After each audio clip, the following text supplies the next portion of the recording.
না, ছাড়া যাবে না। আর তুমি নিচে গিয়ে কি করবা? বাড়িতে 1 ডজন সার্ভেন্ট আছে।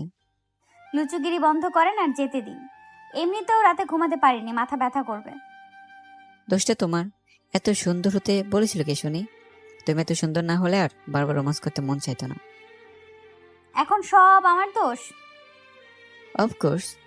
এখন তো এত কথা না বলে আমাকে রোমান্স করতে দাও। আমি কিছু বলতে যাব তার আগেই তুর্য আমার ঠোঁট দুটো তার দখলে নিয়ে নিলেন। তার এক হাত আমার কোমরে আঁকড়ে ধরে রেখেছে আর অন্য হাত আমার চুলের গভীরে বিচরণ করছে। বেশ কিছুক্ষণ এভাবে থাকার পর তুর্য আমার ঠোঁট ছেড়ে দিয়ে ঘাড়ে মুখ ডুবিয়ে দিলেন। কিছুক্ষণ পর আমাকে কোলে তুলে বিছানায় শুইয়ে নিজের ভর আমার উপর ছেড়ে দিয়ে আমাকে জড়িয়ে ধরলেন। আমিও তাকে শক্ত করে জড়িয়ে ধরলাম। সবাই একসাথে বসে দুপুরের খাবার খাচ্ছে। আমি আর আম্মু সার্ভ করছি। তখন রুহান বলল, দোস্ত, তুই তো বিয়ে করে নিলে, আমি আর কতদিন এভাবে থাকবো? একা একা তো আর ভালো লাগে না। তো বিয়ে করো না, একটা সুন্দরী ভাবি আসুক আমার। হ্যাঁ, এবার তো করতেই হবে। একটা পরী দেখা পেয়েছে, পরীটাকে আপন করে পেতেই হবে। বলিস কি মামা? কোথায় পেলি পরি ভাবিকে? পেয়েছি, সময় হলে সব বলবো। কিন্তু এখন শুধু এটুকুই বলবো যে তোদের বাড়ি এসে আমার ভাগ্যটা খুলে গেছে। তাই নাকি? যাক, আমার বন্ধুর ভাগ্য খুলেছে, তাতে আমি খুশি। খাওয়া শেষে রুহান কোথাও বেরিয়ে গেল। তখনই রায়ান সেখানে এসে পৌঁছালো। রায়ান ভাইয়া এসেছে দেখে আমার খুশিও হচ্ছিল আবার ভয়ও হচ্ছিল। না জানি সেদিনের কথাই ভাইয়া কি মনে করেছে। ভয়ে ভয়ে তুর্য আর রায়ান ভাইয়ের সামনে গেলাম। রায়ান ভাই আমাকে দেখে একগাল হেসে বললেন, কেমন আছিস শের? ভালো আছি। তোমার এই অবস্থা কিভাবে হলো? অ্যাক্সিডেন্ট করলে কিভাবে? সে কিছু না, একজন সাইকো লাভার আমার এই দশা করেছে। তুর্যর দিকে তাকিয়ে হেসে দিয়ে কথাটা বললেন। রায়ান ভাইয়া কি বললেন আমি কিছুই বুঝলাম না। হির, তুমি রান্নার জন্য খাবারের ব্যবস্থা করো। জি, আসছি আমি। হীরকে ভিতরে পাঠিয়ে দিয়ে তুর্য বলতে শুরু করলো।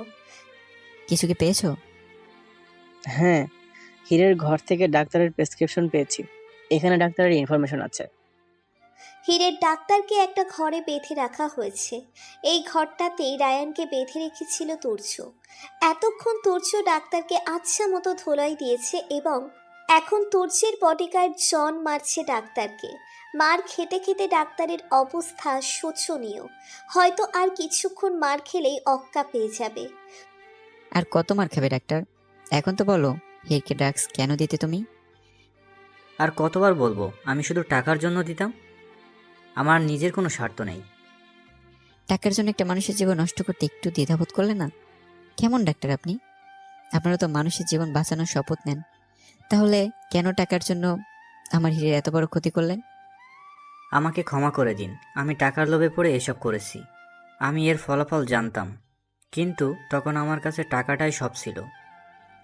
আপনাকে কে টাকা দিয়েছে হিরকে ড্রাগস দেওয়ার জন্য? আমি তাকে চিনি না, তার সাথে ফোনে কথা হতো সব সময়, আর টাকাগুলো আমার ব্যাংক অ্যাকাউন্টে পাঠিয়ে দিত সে। আপনি মিথ্যে বলছেন তাই না? জন, আরো মারো এই লোকটাকে। আমার হিরের এই অবস্থার জন্য এই লোকটাই দায়ী। না, বিশ্বাস করুন, আমি সত্যি বলছি। আমি লোকটাকে কখনো দেখিনি, তার নামটাও জানি না আমি। সে শুধু ফোনেই কথা বলতো। তার ফোন নাম্বার কোথায় পাবো? সে প্রাইভেট নাম্বার থেকে ফোন করতো। Damn it! চৌধুরী বাড়িতে রিশান আর হীরের সাথে গল্প করছে রায়ান আর রাহি। রায়ানের এই অবস্থা কিভাবে হলো সেটা এখনও হীরের জানা হয়নি, তাই ঘুরিয়ে পেঁচিয়ে বারবার জিজ্ঞেস করছে আর রায়ান তাকে চুপ করাচ্ছে। সার্ভেন্ট জুস সার্ভ করার সময় রায়ানের শার্টের ওপর খানিকটা জুস পড়ে যায়। সেটা পরিষ্কার করতে রায়ান ওয়াশরুমের দিকে আগায়। তখনই তাপসী কলেজ থেকে ফিরে হুড়মুড়িয়ে ভিতরে ঢুকছিল। রায়ানের সাথে ধাক্কা খেয়ে তাপসী নিচে পড়ে গিয়ে কোমরে ব্যথা পায়। আই এম সো সরি পিচ্চি, আর ইউ ওকে? পিচ্ছি? মানে কি? আমাকে কি পিচ্ছি মনে হচ্ছে? না মানে আসলে আমি দুঃখিত, মাফ করবেন আপু। আপু? এই, আমি তোমার কোথাকার বোন? কি মুশকিল। আচ্ছা আমি সরি বলছি আপু। পিচ্চি, দাদি নানি কিছুই বলবো না। রায়ান তাসফিকে আর কিছু বলার সুযোগ না দিয়ে সেখান থেকে চলে গেল। তাসফি আর রায়ানের সামনাসামনি কখনো দেখা না হওয়াতে তারা একে অপরকে চিনে না।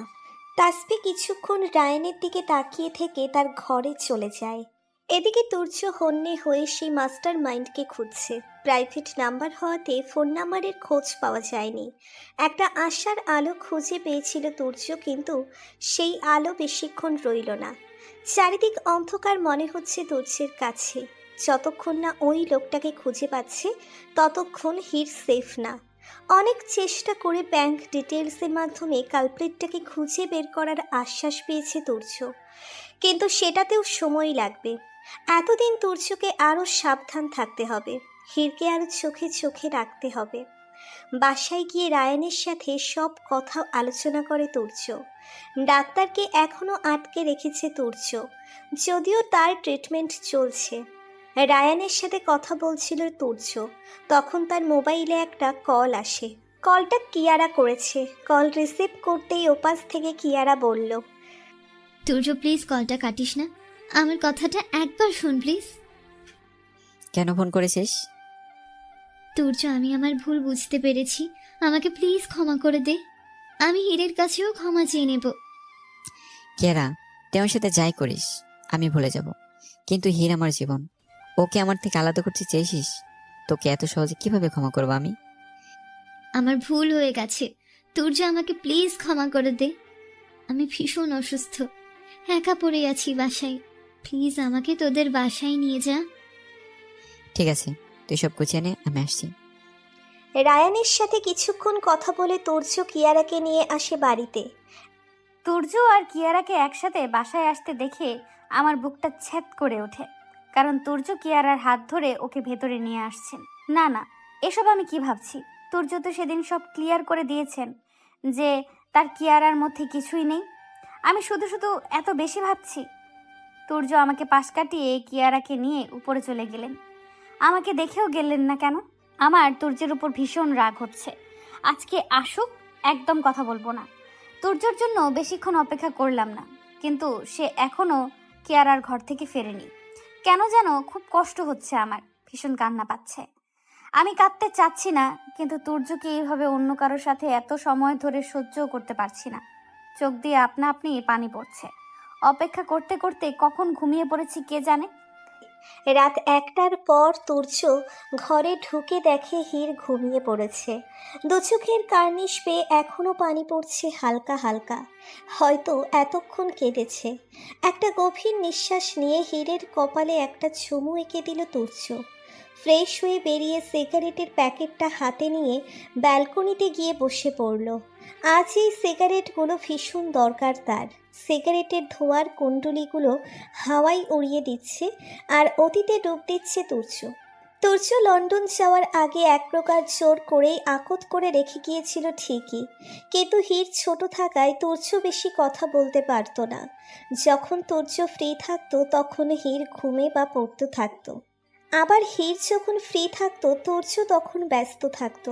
দুজনের কথা হতো না, দেখা হতো না, কিন্তু তুর্য 1 মিনিটের জন্যেও তার ছোট্ট বউটাকে ভুলতে পারেনি। তার সবটা জুড়ে ছিল শুধু হির। তুর্য দেখতে বেশ হ্যান্ডসাম হওয়াতে অনেক মেয়েরা তার জন্য পাগল ছিল, কিন্তু তুর্যের কাছে তার ছোটবেলার ভালোবাসাটাই সব ছিল। যদিও তুর্য হিরকে 1 মুহূর্তের জন্যেও ভুলতে পারেনি, কিন্তু তার ভয় ছিল হয়তো এত বছরের দূরত্ব হিরকে তার কাছ থেকে দূরে করে দিয়েছে।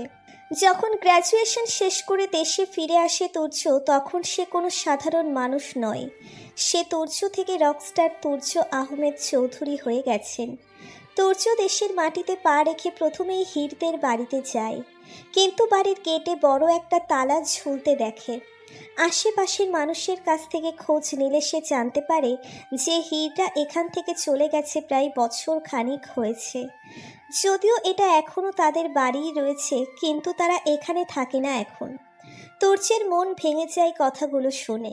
প্রায় বছর 2 আগে শেষবারের মতো কথা হয়েছে হিরের সাথে তার, তবুও সেই কথা 5 মিনিটের মধ্যে সীমাবদ্ধ ছিল। কেন সিরাজ মাহমুদ তার পরিবার নিয়ে ঢাকা ছেড়ে চলে গেলেন সেটা তুর্য জানে না। তবে কি তারা তুর্য আর হীরের বিয়ের সম্পর্ক মানে না? তবে কি হীর তুর্যের জীবন থেকে দূরে সরে গেল? কথাগুলো ভাবতেই তুর্যের বুকটা ছ্যাঁত করে ওঠে। দু চোখের কার্নিশ পেয়ে জল গড়িয়ে পড়ছে। তুর্য কোনো মতে বাড়ি ফিরে গিয়ে সোজা তার বাবার কাছে চলে যায়। তার বাবার কাছে প্রশ্ন করে কেন সে তুর্যকে সব কিছু জানায়নি। তুর্যের বাবা তখন তুর্যকে সামলায় যে সব ঠিক আছে। সিরাজ মাহমুদের ঢাকার বিজনেসটা লসে যাচ্ছিল, যার জন্য তিনি সেটা বন্ধ করে চট্টগ্রামের বিজনেসটা সচল রাখার জন্য চট্টগ্রামে শিফট করেন। আর তুর্যকে জানানো হয়নি যাতে সে এসব ভেবে নিজের কেরিয়ার হ্যাম্পার না করে। বাবার এই চুক্তি মানতে তুর্যের ভীষণ কষ্ট হচ্ছিল, কিন্তু তার কিছুই করার ছিল না। দেশে ফিরেও সে তার হীরকে একবার দেখতে পারছিল না। কষ্টে যেন তার কলিজা ছিঁড়ে যাচ্ছিল। অতঃপর 3 দিন পর তুর্যের পরিবার হীরদের বাড়ির উদ্দেশ্যে রওনা হয়। এতগুলো বছরে তুর্য একবারের জন্যেও হীরের ছবি দেখেনি, কিন্তু তার কল্পনার রাজকন্যার ছবি তার মনে আঁকা আছে। সেই ছবি দিয়ে সে তার পরীকে খুঁজে বের করবে। যদিও তুর্য প্রাপ্তবয়স্ক, কিন্তু হীরের সর্বোচ্চ হলে 15 বছর হবে। তুর্য খুব ভালো করেই জানতো হীর ওদের বিয়ের কথা নিশ্চিত ভুলে যাবে এতদিনে। আবার হীরের মন জয় করতে হবে তার, কিন্তু তাতেও তুর্যের কষ্ট নেই। হীরের জন্য শতবার শতরূপে নিজেকে প্রমাণ করতে রাজি সে।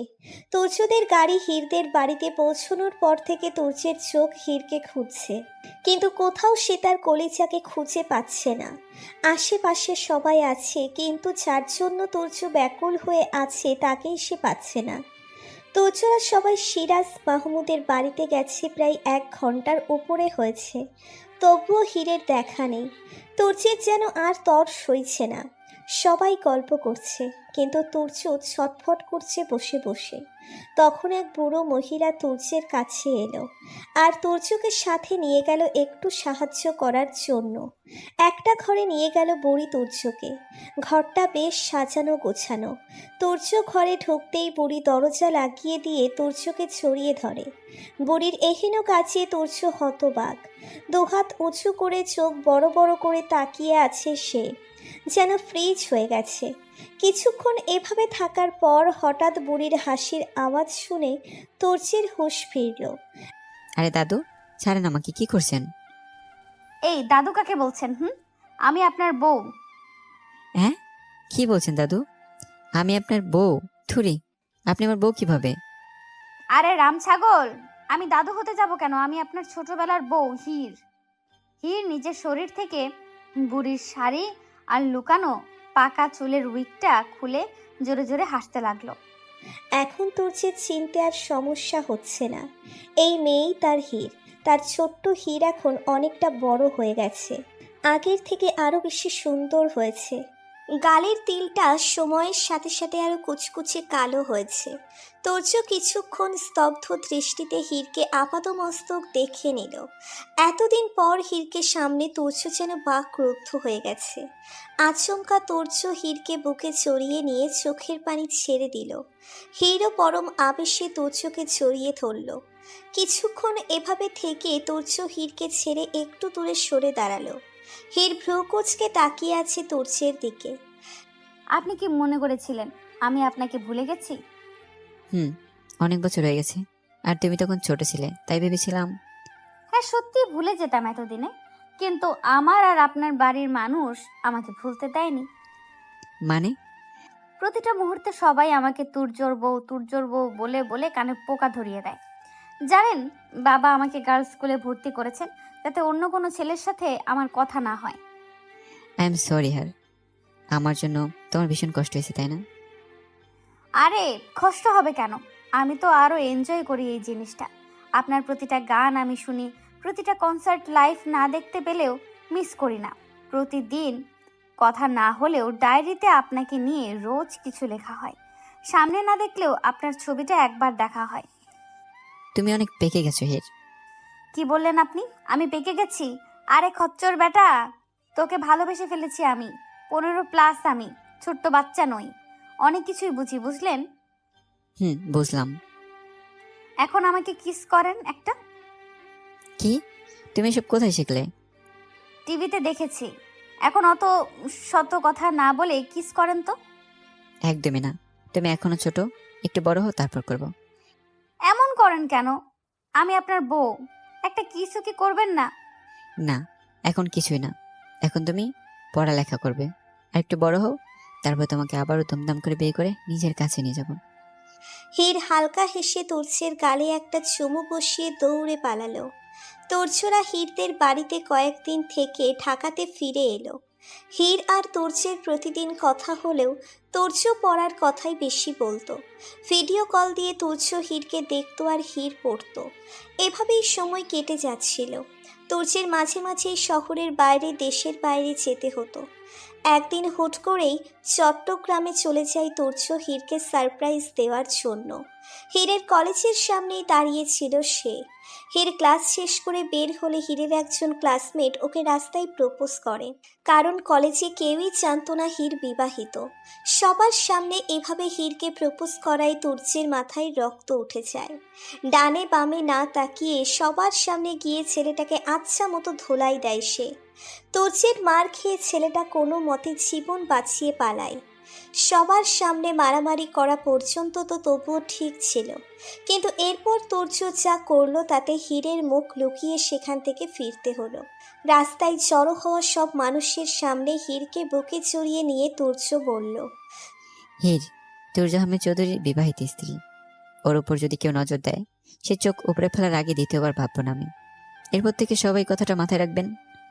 তুর্যের এহেন কাণ্ডে হীর মাথায় হাত দিয়ে দাঁড়িয়ে আছে, আর বাকিরা সবাই মুখ হাঁ হয়ে দাঁড়িয়ে আছে। রকস্টার তুর্যের বউ তাদের ক্লাসমেট, ভাবা যায়? তুর্য এক টানে হীরকে গাড়িতে বসিয়ে ড্রাইভ শুরু করলো আর নিয়ে গেল সোজা কাজী অফিসে। হীর এখনো হাঁ হয়ে আছে, ওর সাথে হচ্ছেটা কি? কাজী অফিসে কেন এলাম আমরা?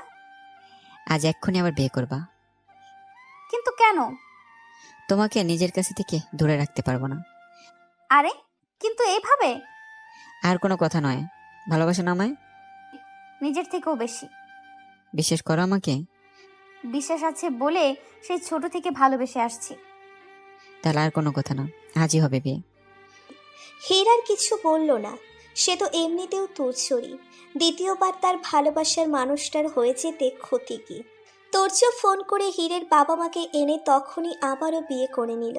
হীরের বাবা মা তুর্যের পাগলামি দেখে মুখ টিপে হাসছে। নিজের বউকে আবার বিয়ে করছে।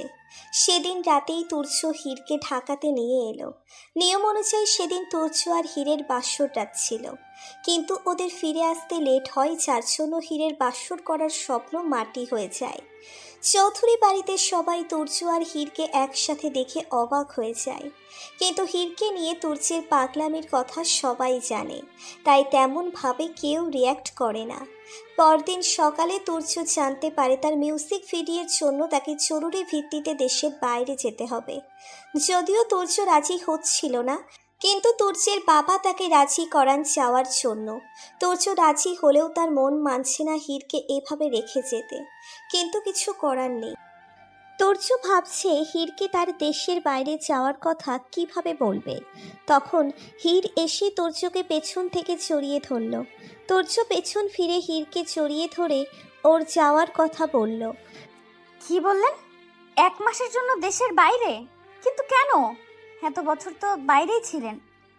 মিউজিক ভিডিওর জন্য যেতে হবে, কিচ্ছু করার নেই। কাজ খুব ইম্পর্ট্যান্ট। তা কবে যাচ্ছেন? পরশু সকালেই। কি? পরশু সকালে? মানে কালকের পরের দিন? হুম। এত তাড়াতাড়ি চলে যাবেন আর ফিরবেন 1 মাস পর? সরি কলিজা। এক শর্তে ক্ষমা করতে পারি। কি শর্ত? কিসমি। আপনি বলেছিলেন বিয়ের পর করবেন। কিন্তু তুমি এখনো ছোট, আর কয়েকটা দিন যাক, তারপর না হয়। এই আপনি আমাকে ছোট বলতে বলতে আমার এখন মনে হচ্ছে আমি পুতুল দিয়ে খেলা করি। আর কয়েক মাস পরে আমার 18 হয়ে যাবে। হ্যাঁ, 18 হোক আগে। ওই বেটা, তুই আমাকে কি ভাবিস? হ্যাঁ, জানিস সময় মতো বাসরটা হলে এতদিনে 2 বছরের বাবু থাকতো আমার। এসব কি বলছো হীর? এগুলো কোথা থেকে শিখলো তুমি? উফ, চুপ, একদম চুপ। আমি বাচ্চা নই। এখন আপনি আমাকে কিস করবেন মানে করবেন, কোনো কথা না। তুর্য হীরের এহেন কাণ্ডে বেকুব বনে গেছে। সে মূর্তির ন্যায় আগের মতোই দাঁড়িয়ে আছে। হীর তুর্যের অবস্থা বুঝতে পেরে নিজেই এগিয়ে এসে তুর্যের ঠোঁটে ঠোঁট ডুবিয়ে দিল। তোর্য চোখ বড় বড় করে তাকিয়ে আছে। হির যে এত ডেঞ্জারাস হয়ে গেছে সেটা তোর্যের কল্পনার বাইরে ছিল। হীর এক হাত দিয়ে তুর্যের চুলগুলো আঁকড়ে ধরেছে। তুর্য হীরের কোমর জড়িয়ে ধরল। দুজনে দুজনাতে মেতে উঠেছে। বেশ কিছুক্ষণ এভাবে থাকার পর তুর্য হীরের ঠোঁট ছেড়ে দিয়ে ঘাড়ে মুখ ডুবিয়ে দিল। তুর্য হীরের গলায় ঘাড়ে চুমু খাচ্ছে। হীর তুর্যের শার্টের বোতাম খুলতে শুরু করলে তুর্য হীরকে ছেড়ে দেয়। এভাবে ছেড়ে দেওয়াতে হীর অবাক হয়ে তাকিয়ে আছে তুর্যের দিকে। তুর্য কিছু না বলে হীরের কপালে চুমু দিয়ে দেয়। হীরকে নিজের বুকে নিয়ে ঘুমিয়ে পড়ে তুর্য। তুর্য বিদেশে যাওয়ার আগে আর হীরের এত কাছাকাছি যায়নি। যেদিন তুর্য চলে যাচ্ছিল সেদিন তুর্যকে চাপটে ধরে অনেক কান্না করেছিল হীর, কিন্তু সেদিন তুর্য নিরুপায় ছিল। দ্বিতীয়বারের জন্য সেদিন তুর্য আর হীর আলাদা হয়েছিল। তুর্য যাওয়ার পর দিনই হীরের বাবা মা চট্টগ্রাম থেকে আসে হীরকে নিয়ে যাওয়ার জন্য। হীরের যাওয়ার কোনো ইচ্ছেই ছিল না, কিন্তু তার মা এক প্রকার জোর করেই সাথে নিয়ে যায়। সবার কাছ থেকে বিদায় নিয়ে হীররা সবাই চট্টগ্রামের উদ্দেশ্যে রওনা হয়, কিন্তু দুর্ভাগ্যবশত মাঝ রাস্তায় হীরদের গাড়ি অ্যাক্সিডেন্ট করে। রাস্তায় লোকজন তাদের ধরাধরি করে হাসপাতালে নেয় ঠিকই, কিন্তু হীরের মা বাবাকে বাঁচানো সম্ভব হয় না। অ্যাক্সিডেন্টটা এতটাই গুরুতর ছিল যে হীর কোমায় চলে যায়। 1 মাস নেটওয়ার্ক কাভারেজ এরিয়ার বাইরে থাকার দরুন হীরের খোঁজ নিতে পারেনি তুর্য। তুর্যের বাড়ির মানুষ হীরের বাবা মায়ের খোঁজ পেলেও হীরের খোঁজ পায় না, আর তুর্যকে কন্ট্যাক্ট না করতে পারায় জানাতেও পারে না। দেশে ফিরে তুর্য হীরকে পাগলের মতো খুঁজতে থাকে। নিজের সব সোর্স কাজে লাগিয়ে দেয় হীরকে খুঁজে বের করার জন্য। অনেক খোঁজাখুঁজির পর যখন হীরকে খুঁজে পেয়ে ওর সামনে গিয়ে দাঁড়ায়, হীর তুর্যের পাশ কাটিয়ে চলে যায়, যেন দেখেও দেখেনি তাকে। বারবার হীরের সামনে গিয়ে নিজের ভালোবাসা মনে করানোর ব্যর্থ চেষ্টা করে কতটা কষ্ট পেয়েছে তুর্য, সেটা কখনোই কাউকে বলে বোঝাতে পারবে না সে। সিগারেটের শেষ টান দিয়ে সিগারেটটা নিচে ফেলে পা দিয়ে আগুন নিভিয়ে ঘরের ভিতরে চলে গেল তুর্য। এখন একটু ঘুম প্রয়োজন তার। হীরকে আষ্টে পৃষ্ঠে জড়িয়ে ঘুমিয়ে পড়ল। সকালে হীর ঘুম থেকে ওঠার আগেই তুর্য উঠে পড়ে। অনেক দিন জগিংয়ে যায় না সে। আজ খোলা হাওয়ায় প্রাণ খুলে নিঃশ্বাস নিতে ইচ্ছে করছে। ঘুম থেকে জেগে নিজেকে একা ঘরে পেলাম। তার মানে কি তুর্য কাল রাতে ঘরে ফেরেনি? এত ভোরে তুর্য কখনোই ওঠে না, এর মানে তো একটাই দাঁড়ায়, রাতে তুর্য ঘরেই আসেনি। খুব কষ্ট হচ্ছে তুর্যর হঠাৎ কি হলো ভাবতে ভাবতে ক্লান্ত আমি, কিন্তু কোনো উত্তর নেই। ফ্রেশ হয়ে রুমটা একটু গোছাচ্ছিলাম, তখনই তাসফি এলো। ভাবি, কালকে বাসায় যে লোকটা এসেছিল না, তার নাম্বারটা একটু দাও তো। কোন লোক? কালকে তো অনেকেই এসেছিল, তুমি কার কথা বলছো? আরে ওই যে ফর্সা মতো লম্বা লোকটা, অ্যাক্সিডেন্ট রোগীটা। ও, রায়ান ভাইয়ের কথা বলছো? ও, তো লোকটার নাম রায়ান। হ্যাঁ, ওই লোকটাই। কালকে আমার সাথে ধাক্কা খেয়ে ওর একটা কাগজ পড়ে গিয়েছিল। এখন নাম্বারটা দাও, আমি ফোন করে বলে দিচ্ছি। ও, আমি বলে দেবো, সমস্যা নেই। আরে না না, তোমার কষ্ট করতে হবে না, নাম্বারটা দাও, আমিই বলে দেবো। ঠিক আছে। তাপসী রায়নের নাম্বারটা নিয়ে শয়তানি হাসি দিতে দিতে হীরের ঘর থেকে বেরিয়ে গেল। তুর্য কোথায় আছে দেখার জন্য রুম থেকে বের হতেই দেখি কিয়ারা ঘরের দরজা খোলা। অনিচ্ছাবশত ঘরের ভেতর চোখ যেতেই আমার বুকটা ছ্যাদ করে উঠল। তুর্য কিয়ারাকে জড়িয়ে ধরে আছেন। জানি না এভাবে জড়িয়ে ধরে রাখার কি কারণ, কিন্তু তুর্যর বুকে অন্য কাউকে দেখতে আমার ভীষণ কষ্ট হচ্ছে। না চাইতেও চোখের পানি গড়িয়ে পড়ছে। সহ্য হচ্ছে না আমার এই দৃশ্য, তাই সরে এলাম সেখান থেকে। নিচে নামতেই দেখি রুহান নিচে বসে আছে। এই লোকটা আরও একটা ঝামেলা, এমন চোখে তাকিয়ে থাকে, অসহ্য। কিচেনের দিকে যাচ্ছিলাম, তখন রুহান পেছন থেকে ডাকলো, হীর ভাবি, আই এম সরি। কেন সরি কেন? আমি জানি, আর কেউ না বুঝলো আপনি আমার দৃষ্টির মানে ঠিকই বুঝেছেন। আমি আমার কাজে লজ্জিত, প্লিজ ক্ষমা করে দিন। রুহানের কথা শুনে আমি এবার নিশ্চিত তার নজর ভালো ছিল না, কিন্তু সে নিজ থেকে সেটা স্বীকার করে নেওয়াতে আমার অনেক ভালো লাগছে। আপনি ভুলটা বুঝতে পেরেছেন, এটা যথেষ্ট, সরি বলতে হবে না। ভাবি, তুমি অনেক সুইট, এখন খেতে দাও। আপনি বসুন, আমি খাবার দিচ্ছি। কিচেনে গিয়ে আম্মুর কাজে সাহায্য করছি। নিজেকে যথেষ্ট ব্যস্ত রাখতে হবে। তুর্য আর কিয়ারার কথা ভুলে থাকতে হবে, কিন্তু চাইলেই তো আর ভুলে থাকা সম্ভব না। বারবার সেই দৃশ্যই ভাসছে চোখের সামনে। খুব কষ্ট হচ্ছে। তুর্যর সাথে কাল রাত থেকে আর কথা হয়নি। টেবিলে খাবার দিয়ে তুর্যকে ডেকে আনার জন্য রুমে যেতেই দেখলাম ফোনে কথা বলছেন। যদিও আমি তার কথা শোনার জন্য যাইনি, তবুও তুর্য আমাকে দেখা মাত্রই কলটা কেটে দিলেন। তুর্যর ব্যবহারে কষ্ট পেলেও কিছু বললাম না। খেতে আসুন। তুমি যাও, আমি আসছি। কিছু না বলে নিচে নেমে এলাম। কিয়ারা আর তুর্যকে একসাথে নিচে নামতে দেখে আমার চোখ ভরে আসছে, কিন্তু কাউকে কিছু বলতেও পারছি না। তুর্য তো জানে কিয়ারা আমাকে তার থেকে আলাদা করতে চায়, তাহলে কেন সে আবার কিয়ারার সাথে ক্লোজ হলো? খাবার টেবিলে তুর্যর পাশের চেয়ারে কিয়ারা বসে পড়ল। আগে তুর্য আমাকে জোর করে তার সাথে বসাতেন, আর এখন সেই জায়গাটা অন্য কেউ দখল করছে। আমি দাঁড়িয়ে সার্ভ করছি। আব্বু আম্মু সবাই তাদের সাথে বসার জন্য বলছেন, কিন্তু তুর্য হয়তো দেখতেও পারছেন না আমি সামনে দাঁড়িয়ে আছি। খাওয়া শেষে তুর্য আর কিয়ারা একসাথে বাসা থেকে বেরিয়ে যায়। বরাবরের মতো এবারও তুর্য আমাকে দেখেননি। বুকের বাঁ পাশে চিনচিনে ব্যথা হচ্ছে, দু চোখ ভেঙে কান্না পাচ্ছে, কিন্তু আমার চোখের পানি কাউকে দেখানো যাবে না। ঘরের দরজা আটকে বালিশ চেপে ধরে চোখের পানি ছেড়ে দিলাম। কেন করছে তুর্য আমার সাথে এমন? আমাকে না সে ভালোবাসে, তাহলে হঠাৎ এই অবহেলা কেন? রায়ানের নাম্বার মোবাইলে টুকে কিছু একটা ভাবছে তাপসী। নাম্বার অলরেডি সেভ করে ফেলেছে TR নামে। 2 বার কল করে রিং যাওয়ার আগেই কেটে দিল। আবার কিছুক্ষণের নিরাপত্তার পর 3য় বার বেশ সাহস নিয়ে কলটা করে ফেলল। 3 বার রিং হওয়ার পর ওপাশ থেকে কলটা রিসিভ হলো। হ্যালো। কেমন আছেন? জি ভালো। আপনি কে বলছিলেন? আপনার শুভাকাঙ্ক্ষী। শুভাকাঙ্ক্ষীর নামটা বলুন। কোনো নাম নেই, আপনি চাইলে আপনার স্বপ্নের রাজকন্যার নামটা আমাকে উপহার দিতে পারেন। এই মেয়ে, ফাইজলামো হচ্ছে? সবাইকে কি নিজের মতো ছ্যাঁচড়া মনে করো? অসভ্য একটা মেয়ে। এরপর যদি এই নাম্বারে কল করো তাহলে খুঁজে বের করে মারবো। আরে টুট টুট করে রায়ান কলটা কেটে দিল। আর এদিকে তাপসীর রাগে নিজের চুল নিজেই ছিঁড়তে ইচ্ছে করছে। প্রথম দেখাতেই রায়ানের উপর ক্রাশ খেয়ে বসে আছে সে। সেদিন আপু বলার অপরাধে তাকে জব্দ করার জন্যই ফোন করেছিল, কিন্তু হলো তো উল্টোই। এখন রায়ানকে কুটি কুটি করে কাটতে ইচ্ছে করছে তাপসীর।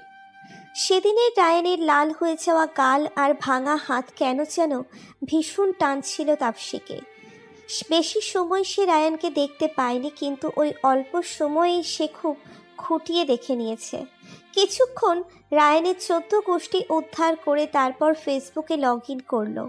অনেক কষ্টের পর রায়ানের আইডি খুঁজেও পেল। রায়ানের আইডির পিকগুলো দেখে আর এক দফা ক্রাশ খেল সে। ফ্রেন্ড রিকোয়েস্ট পাঠিয়ে দিয়ে আইডি ঘাঁটতে লাগলো। রায়ানের টিপিতে লাভ রিয়াক্ট দেওয়া প্রতিটি মেয়েকে মেসেজে আচ্ছা মতো বকাঝকা করলো সে। এখন তাপসীর বেশ শান্তি লাগছে। কেন যে এই মেয়েগুলো অন্যের বয়ফ্রেন্ডের টিপিতে লাভ দেয়, তবে এখন সবাইকে কথা শুনিয়ে দিয়েছে সে। এখন আর কেউ লাভ দেবে না। আইডি লগ আউট করে ঘুমিয়ে পড়ল তাপসী। তুর্য আর কিয়ারা সেই সকালে বেরিয়েছে, এখনও ফিরে আসেনি। তুর্যকে অনেকবার ফোন করেছি, কিন্তু ফোনটা ধরছে না। মোবাইলটা হাতে নিয়ে আবারও তুর্যকে ফোন দেবেও ঠিক তখনই রাহির নাম্বারটা স্ক্রিনে ভেসে উঠল। ফোনটা রিসিভ করে কথা শুরু করলাম। কি খবর, কেমন আছিস? আমি তো ভালোই, কিন্তু তোর কি হয়েছে আপু? কি হয়েছে মানে? আরে তুই এত ছোট জামা কাপড় কবে থেকে পরা শুরু করলি? কি বলছিস? কলেজ থেকে ফিরছিলাম, তুর্য ভাইয়া আর তোকে রেস্টুরেন্টে যেতে দেখলাম, কিন্তু কথা সেটা না। তুই এগুলো কি পরেছিস? তুই তো কখনো এ ধরনের পোশাক পরিস না। রাহির কথায় আমি স্পষ্ট বুঝতে পারছি কি হয়েছে। তুর্যর সাথে কিয়ারা ছিল, আর কিয়ারাও ওসব ছোট ছোট পোশাকই পরে। তার মানে তারা রেস্টুরেন্টে একসাথে আছে। এদিকে আমি না খেয়ে তার জন্য অপেক্ষা করছি, আর সে অন্য একজনের সাথে লাঞ্চ করছে। তুর্য হঠাৎ এমন কেন করছে? সে কি আমাকে ভালোবাসে না? না, আমি কি ভাবছি? তুর্য আমাকে ভালোবাসে, অনেক ভালোবাসে। হয়তো আমার কোনো ভুল হয়েছে যেটা তুর্যর ভালো লাগেনি। ফোনের ওপাশ থেকে রাহি হ্যালো হ্যালো করছেন। আপু শুনতে পাচ্ছিস? হ্যাঁ, আসলে তুর্যর সাথে আমি না, তুর্যর এক ফ্রেন্ড গেছে লাঞ্চ করতে। মিথ্যা বললাম, তুর্যকে কারো কাছে ছোট করতে চাই না। কি বলছিস? তুর্য ভাইয়া মেয়েটার হাত ধরে রেখেছিল, তাই আমি ভেবেছি সেটা তুই হবি। ফেস দেখিনি আমি। তুর্য লন্ডনের ফ্রেন্ড, সে ওখানে হাত ধরা কোনো বড় কথা না। ঠিক আছে, তুই যা ভালো মনে করিস, আমি রাখছি। ভালো থাকিস, মামা মামির দিকে খেয়াল রাখিস। রাহি ফোনটা রাখতেই দু চোখের কার্নিশ বেয়ে দুফোঁটা জল গড়িয়ে পড়ল। জানি না কোন অপরাধের শাস্তি দিচ্ছেন আমাকে তুর্য, শুধু এইটুকুই জানি আর সহ্য হচ্ছে না আমার। বুকটা কষ্টে ফেটে যাচ্ছে। এত অবহেলা পেতে হবে তুর্যর কাছ থেকে কখনো ভাবিনি। এই ভালোবাসার চেয়ে ঘৃণা আর টর্চারগুলো বেশি ভালো ছিল। এত কষ্ট তো পেতে হতো না। কান্না করতে করতে কখন ঘুমিয়ে পড়েছি নিজেও জানি না। ঘুমের মধ্যে মনে হচ্ছে কেউ আমাকে শক্ত করে জড়িয়ে ধরে রেখেছে। এতটা জোরে ধরে রেখেছে যে আমি নড়তেও পারছি না। আমার গালে কারো গরম নিঃশ্বাস পড়ছে।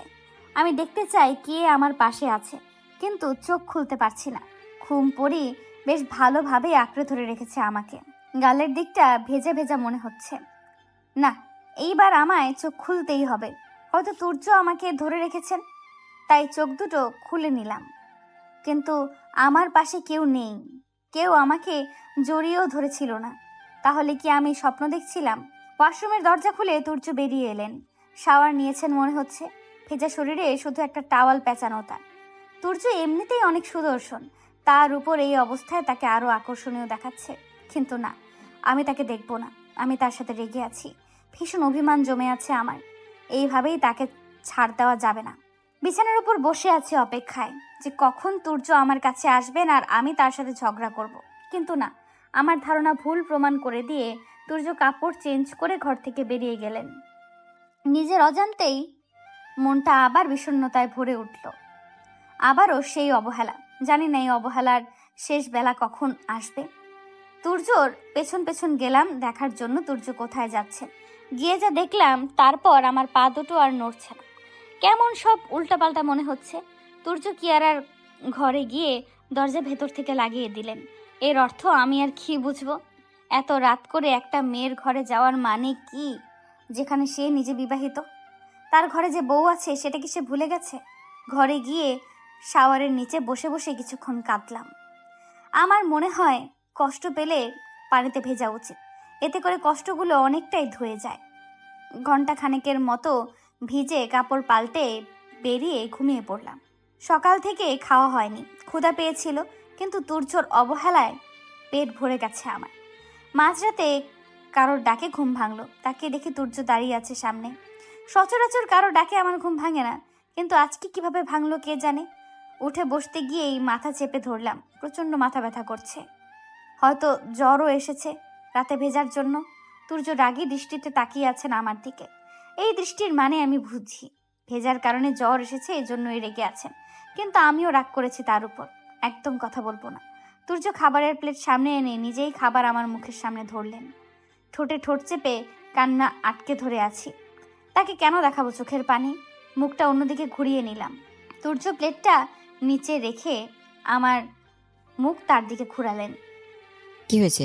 খাওনি কেন সারাদিন? আর ভিজেছো কেন? দেখলে তো জ্বর এসে পড়েছে। এবার আর নিজের কান্না ধরে রাখতে পারলাম না। তুর্যকে জাপটে ধরে শব্দ করে কেঁদে দিলাম। তুর্য আমার মাথায় হাত বুলিয়ে দিচ্ছেন। আপনি কেন আমার সাথে এমন করছেন?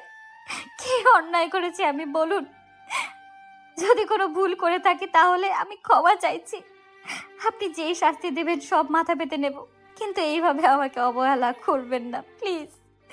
আপনাকে কিয়ারার সাথে দেখতে আমার ভীষণ কষ্ট হয়। আমি আপনাকে অনেক ভালোবাসি তুর্য, আমার সাথে এমনটা করবেন না প্লিজ। তুর্য আমাকে তার বুক থেকে উঠিয়ে আমার কপালে একটা চুমু এঁকে দিলেন। আমি তোমাকে অনেক ভালোবাসি কলিজা। এখন খাবার কি ওষুধটা খেয়ে নাও। তুর্য আমাকে নিজের হাতে খাবার খাইয়ে দিয়ে ওষুধ খাইয়ে দিলেন। তুর্যর দিকে নির্বাক দৃষ্টিতে তাকিয়ে আছি আমি। আজ সারাদিনে ঘটে যাওয়া ঘটনাগুলো চোখের সামনে দিয়ে ভাসছে। তুর্যকে আমি অনেক ভালোবাসি, তাই তার অবহেলাগুলো আমাকে কাঁদায়। কিন্তু তাকে আর কিয়ারাকে এত কাছে আমি দেখতে পারি না। কেন দেখবো তাদের আমি কাছে? আমি তার বউ, আমার অধিকার আছে তার উপর। সে অন্য কোনো মেয়ের কাছে কেন যাবে? তুর্য উঠে যাচ্ছিল, তার হাত ধরে আমার সামনে বসিয়ে দিলাম। আপনার কি হয়েছে? আমাকে কি একটু খুলে বলা যায় না? কেন করছেন এত অবহেলা? আপনাকে ভালোবাসি আমি তুর্য। জানি না সেই মানুষটা আমার এত বড় অপরাধী। সেই মানুষটাকে আমি কিভাবে এত ভালোবেসে ফেললাম? হয়তো কিছু প্রশ্নের কোনো উত্তর হয় না, কিন্তু ভালোবাসি, এটা তো সত্যি। হির, আমি এই মুহূর্তে তোমাকে এতটুকুই বলতে পারবো, আমি তোমাকে আমার জীবনের সাথে বেশি ভালোবাসি। তোমাকে অবহেলা করছি না, শুধু বলবো আমি নিরুপায়। আপনার জন্য জীবন দিতে পারবো, কিন্তু আপনি বেঁচে থাকতে আপনাকে অন্য কারোর সাথে সহ্য করতে পারবো না। আমি আপনাকে চাইলেও অবিশ্বাস করতে পারছি না। বারবার মনে হচ্ছে হয়তো আপনি নিজেও কোনো সমস্যায় আছেন, তাই কিয়ারার সাথে এরপরও বলবো, আপনি যদি আমাকে নাও ভালোবাসেন, তারপরও আমি যতদিন বাঁচবো ততদিন আপনি শুধু আমার, অন্য কারো না। অন্য কারো সেদিন হতে পারবেন যেদিন আমি মারা যাব। তুর্য আমার মুখ চেপে ধরলেন। এসব কথা ভুলেও মুখে আনবেন না কলিজা। আমি শুধু লোক দেখানোর জন্য বলি না, তুমি আমার কলিজা। তোমাকে নিজের থেকেও অনেক অনেক বেশি ভালোবাসি। ভালোই যদি বাসেন তাহলে কেন এমন করেন? কাল থেকে এতটা অবহেলা, একবার ভেবে দেখেন আমার কেমন লেগেছে। অবহেলাগুলো একপাশে সরিয়ে দেখলেও কিয়ারার সাথে আপনাকে এক ঘরে দেখতে আমার কেমন লাগে জানেন? যখন আপনি কিয়ারার ঘরে গিয়ে দরজা বন্ধ করে দিলেন, তখন আমার কি মনে হয়েছে জানেন? একবার ভেবেছিলাম আপনাকে ছেড়ে চলে যাব, কিন্তু আমি তো আপনাকে ছেড়ে বাঁচতে পারবো না। তাই ভেবেছিলাম নিজেকে শেষ করে দেব, কিন্তু সেটাও সাহস জোগাতে পারলাম না। আপনার সাথে বাঁচতে চাই। অনেক স্বপ্ন দেখেছি আপনাকে সাথে নিয়ে, সেগুলো পূরণ করতে চাই। চুপ করে আছেন কেন তুর্য? উত্তর দিন, কেন করছেন এসব? তুর্য অপরাধীর মতো মাথা নিচু করে আছে, তার চোখ দুটো টলমল করছে। স্পষ্ট বোঝা যাচ্ছে যে কোনো মুহূর্তেই চোখ বেয়ে অশ্রুধারা ঝরে পড়বে। এইভাবে তুর্যকে দেখতে আমার খুব কষ্ট হচ্ছে, কিন্তু আমার অভিমানগুলো যে আমাকে কষ্ট দিচ্ছে। হির, আমি তোমাকে ঠকাচ্ছি না। এখন আমি এমন একটা পরিস্থিতিতে আছি যে আমি তোমাকে কিচ্ছু বলতে পারছি না, কিন্তু বিশ্বাস করো, আমি তোমাকে ধোকা দেওয়ার কথা স্বপ্নেও চিন্তা করতে পারি না। আমি শুধু তোমার কাছে একটু সময় চাচ্ছি, সব বলে বোঝাবুঝির অবসান হয়ে যাবে। শুধু একটু সময় দাও, তোমাকে বাঁচানোর জন্য আমি সব করতে রাজি আছি। তুর্য পিছনে ফিরে দেখে হীর ঘুমিয়ে পড়েছে। আসলে হীরের খাবারে ঘুমের ঔষধ তুর্যই মিশিয়েছিল। তুর্য জানতো হীর তাকে তার কিয়ারাকে একসাথে দেখে প্রশ্ন করবে। সিগারেটের প্যাকেটটা হাতে নিয়ে ব্যালকনিতে চলে গেল তুর্য। হীরের করা এসব প্রশ্নগুলো তার কাছে জটিল নয়, খুব স্বাভাবিক এই প্রশ্নগুলো। যে কোনো মেয়েই করবে তার স্বামীর এই রূপ দেখে। কিন্তু জটিল হলো প্রশ্নের উত্তরগুলো। প্রশ্নের উত্তর দিতে গেলে যে হীরকে সব বলতে হবে। সেদিন কিয়ারাকে ওর বাসায় আনতে যাওয়ার পর কিয়ারা ওয়াশরুমে যাওয়াতে তার ঘরেই অপেক্ষা করছিল তুর্য। তখন কিয়ারার মোবাইলে একটা ফোন আসে। যদিও তুর্যের কলটা রিসিভ করার ইচ্ছে ছিল না, কিন্তু যেহেতু বেজেই যাচ্ছিল তাই রিসিভ করে নেয়। কিন্তু ওপাশ থেকে যা বলছিল তা শোনার জন্য প্রস্তুত ছিল না তুর্য। ওপাশের কথাগুলো ছিল, কেরা, তুমি যে এতটা ইউজলেস আমি ভাবতেও পারিনি। তোমাকে আমি তুর্য বাড়ি পাঠালাম যেন তুমি হীরকে তুর্য থেকে আলাদা করতে পারো, কিন্তু তুমি কি করলে? ওদের আলাদা করার জায়গায় আরো কাছাকাছি নিয়ে চলে এলে। তুমি জানো তোমাকে খুন করে ফেললেও এখন আমার শান্তি পাবো না। আমার নিজের উপর অনেক রাগ হচ্ছে, কেন যে তোমার মতো একটা ইডিয়েটকে এই কাজটা দিয়েছিলাম। আমার এত মাসের প্ল্যানিংয়ে তুমি জল ঢেলে দিয়েছ। তোমার চেহারাও আর দেখতে চাই না আমি। ফোনটা রেখে তুর্য থ মেরে বসে পড়ে। তার মানে কিয়ারা ওই মাস্টার মাইন্ডের সাথে জড়িত। তাকে আর হীরকে আলাদা করার এত প্ল্যানিং কিয়ারার না, বরং সেই মাস্টার মাইন্ডের ছিল। কিয়ারা তো মাত্র একটা পুতুল, যাকে চাবি অন্য কেউ দিয়েছিল। তুর্য এবারও সেই লোকটার নাম্বার নিতে ব্যর্থ হলো, কেননা লোকটা আবারও প্রাইভেট নাম্বার থেকে কল করেছে। কিন্তু এবার তুর্য বুঝে গেছে কিভাবে লোকটাকে সামনে আনবে। কিয়ারা তার মোটিভে সাকসেসফুল হয়নি দেখে লোকটা আরও সতর্ক হয়েছে। কিন্তু যদি কিয়ারা তার মোটিভে সাকসেসফুল হয়ে যায়, তাহলে লোকটাকে ধরা অনেক ইজি হয়ে যাবে। হ্যাঁ, এটাই হবে তুর্যের প্ল্যান। সে এমন নাটক করবে যাতে কিয়ারা তার মাস্টার মাইন্ডের বিশ্বাস হয়ে যায় তুর্য হীরের কাছ থেকে সরে এসেছে। সেই প্ল্যান অনুযায়ী তুর্য সবাইকে দেখিয়ে হীরের কাছ থেকে দূরে দূরে থাকতে শুরু করে। কিয়ারাকে নিয়ে ঘুরতে যাওয়া, লাঞ্চে যাওয়া সবটাই কিয়ারার বিশ্বাস জোগানোর প্ল্যান ছিল। রাতে কিয়ারার ঘরে গিয়ে দরজা লাগিয়ে দেওয়ার উদ্দেশ্য ছিল কিয়ারার জিনিসপত্র তল্লাশি নিয়ে মাস্টারমাইন্ড সম্পর্কে কিছু খুঁজে বের করা। এটা করার জন্য অবশ্য তুর্য কিয়ারার জুসে ঘুমের ঔষধ মিলিয়ে দিয়েছিল। কিয়ারার ঘর তল্লাশি করে তুর্য এমন কিছুই পায়নি যার মাধ্যমে কালপ্রিটটাকে খুঁজে বের করা যাবে। কিন্তু কিয়ারাকে বিছানায় শুইয়ে দেওয়ার সময় তার কাঁধে আর অক্ষরের ট্যাটু দেখেছে। ট্যাটুটা যে কিয়ারার বয়ফ্রেন্ডের জন্য করা সেটা তুর্য ভালো করেই জানে। তুর্য একটু হিসাব করছে, কিয়ারা যদি সত্যি প্রেগনেন্ট হয় তাহলে ও সিরিয়াস রিলেশনে আছে। হতে পারে কিয়ারার বয়ফ্রেন্ডই মাস্টার মাইন্ড। অনেক কিছু ভেবে ফেলেছে তুর্য। কিয়ারা হয়তো তাকে বিশ্বাস করতে শুরু করেছে। সে তার প্ল্যানে অনেক দূর এগিয়ে গেছে। কিন্তু এসবে হীর সবচেয়ে বেশি কষ্ট পেয়েছে। যদিও হীরকে কষ্ট দিতে চায়নি সে, কিন্তু তার সামনে যে আর কোনো পথ খোলা ছিল না। চারপাশে শত্রুর মেলা, যারা তার হীরকে তার কাছ থেকে কেড়ে নিতে চায়। হীরকে এভাবে কষ্ট দিয়ে তার হৃদয়ের রক্তক্ষরণ হচ্ছে। হীরের চোখের পানিগুলো যে তুর্যকে দেখাতে পারছে, কিন্তু তুর্য তার কষ্টগুলো কাকে বোঝাবে? আর অল্প একটু অপেক্ষা, তারপর হীর আর তুর্যের মধ্যে কোনো দূরত্ব থাকবে না। শেষ নিঃশ্বাস পর্যন্ত তারা একসাথে থাকবে। 4-5টা সিগারেটের অবশেষ মেঝেতে পড়ে আছে।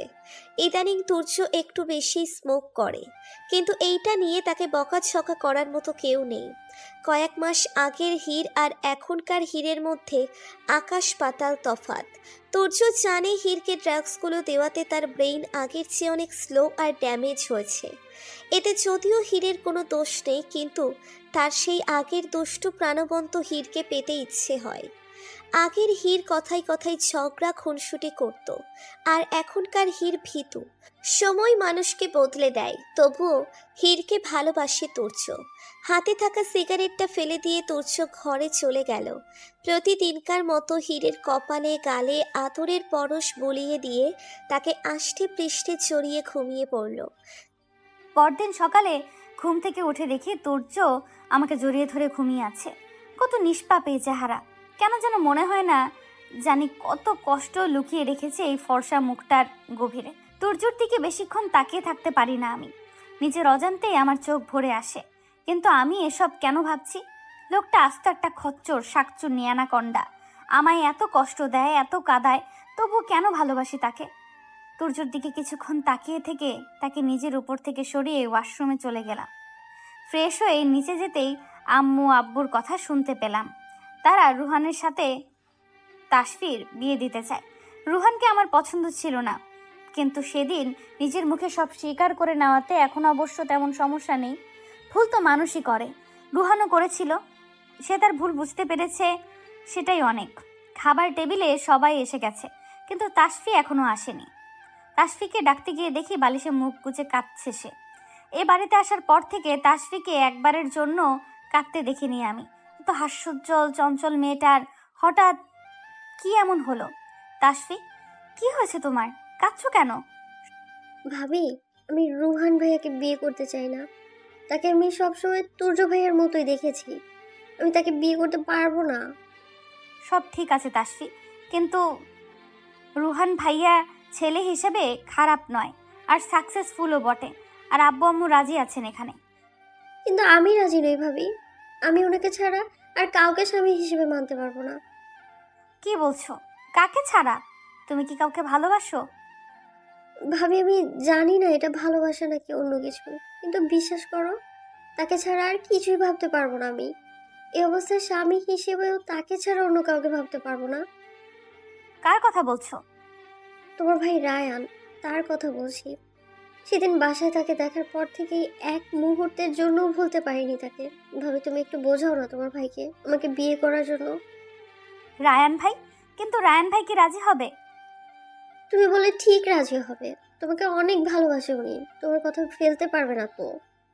সেটাই তো সমস্যা, রায়ান ভাই আমাকে ভালোবাসে। আমি কিভাবে বলবো এই কথাগুলো তাকে? কি ভাবছো ভাবি? বলো না, তুমি কথা বলবে রায়ানের সাথে।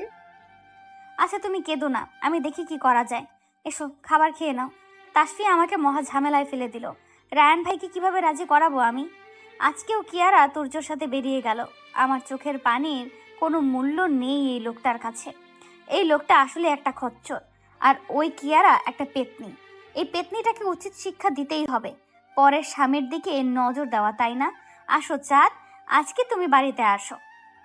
তাপসী রায়ানের ছবির দিকে মুগ্ধ দৃষ্টিতে তাকিয়ে আছে। তখনই রায়ানের আইডি থেকে মেসেঞ্জারে কল এলো তাপসীর মোবাইলে। হ্যালো, তাফসি চৌধুরী বলছেন?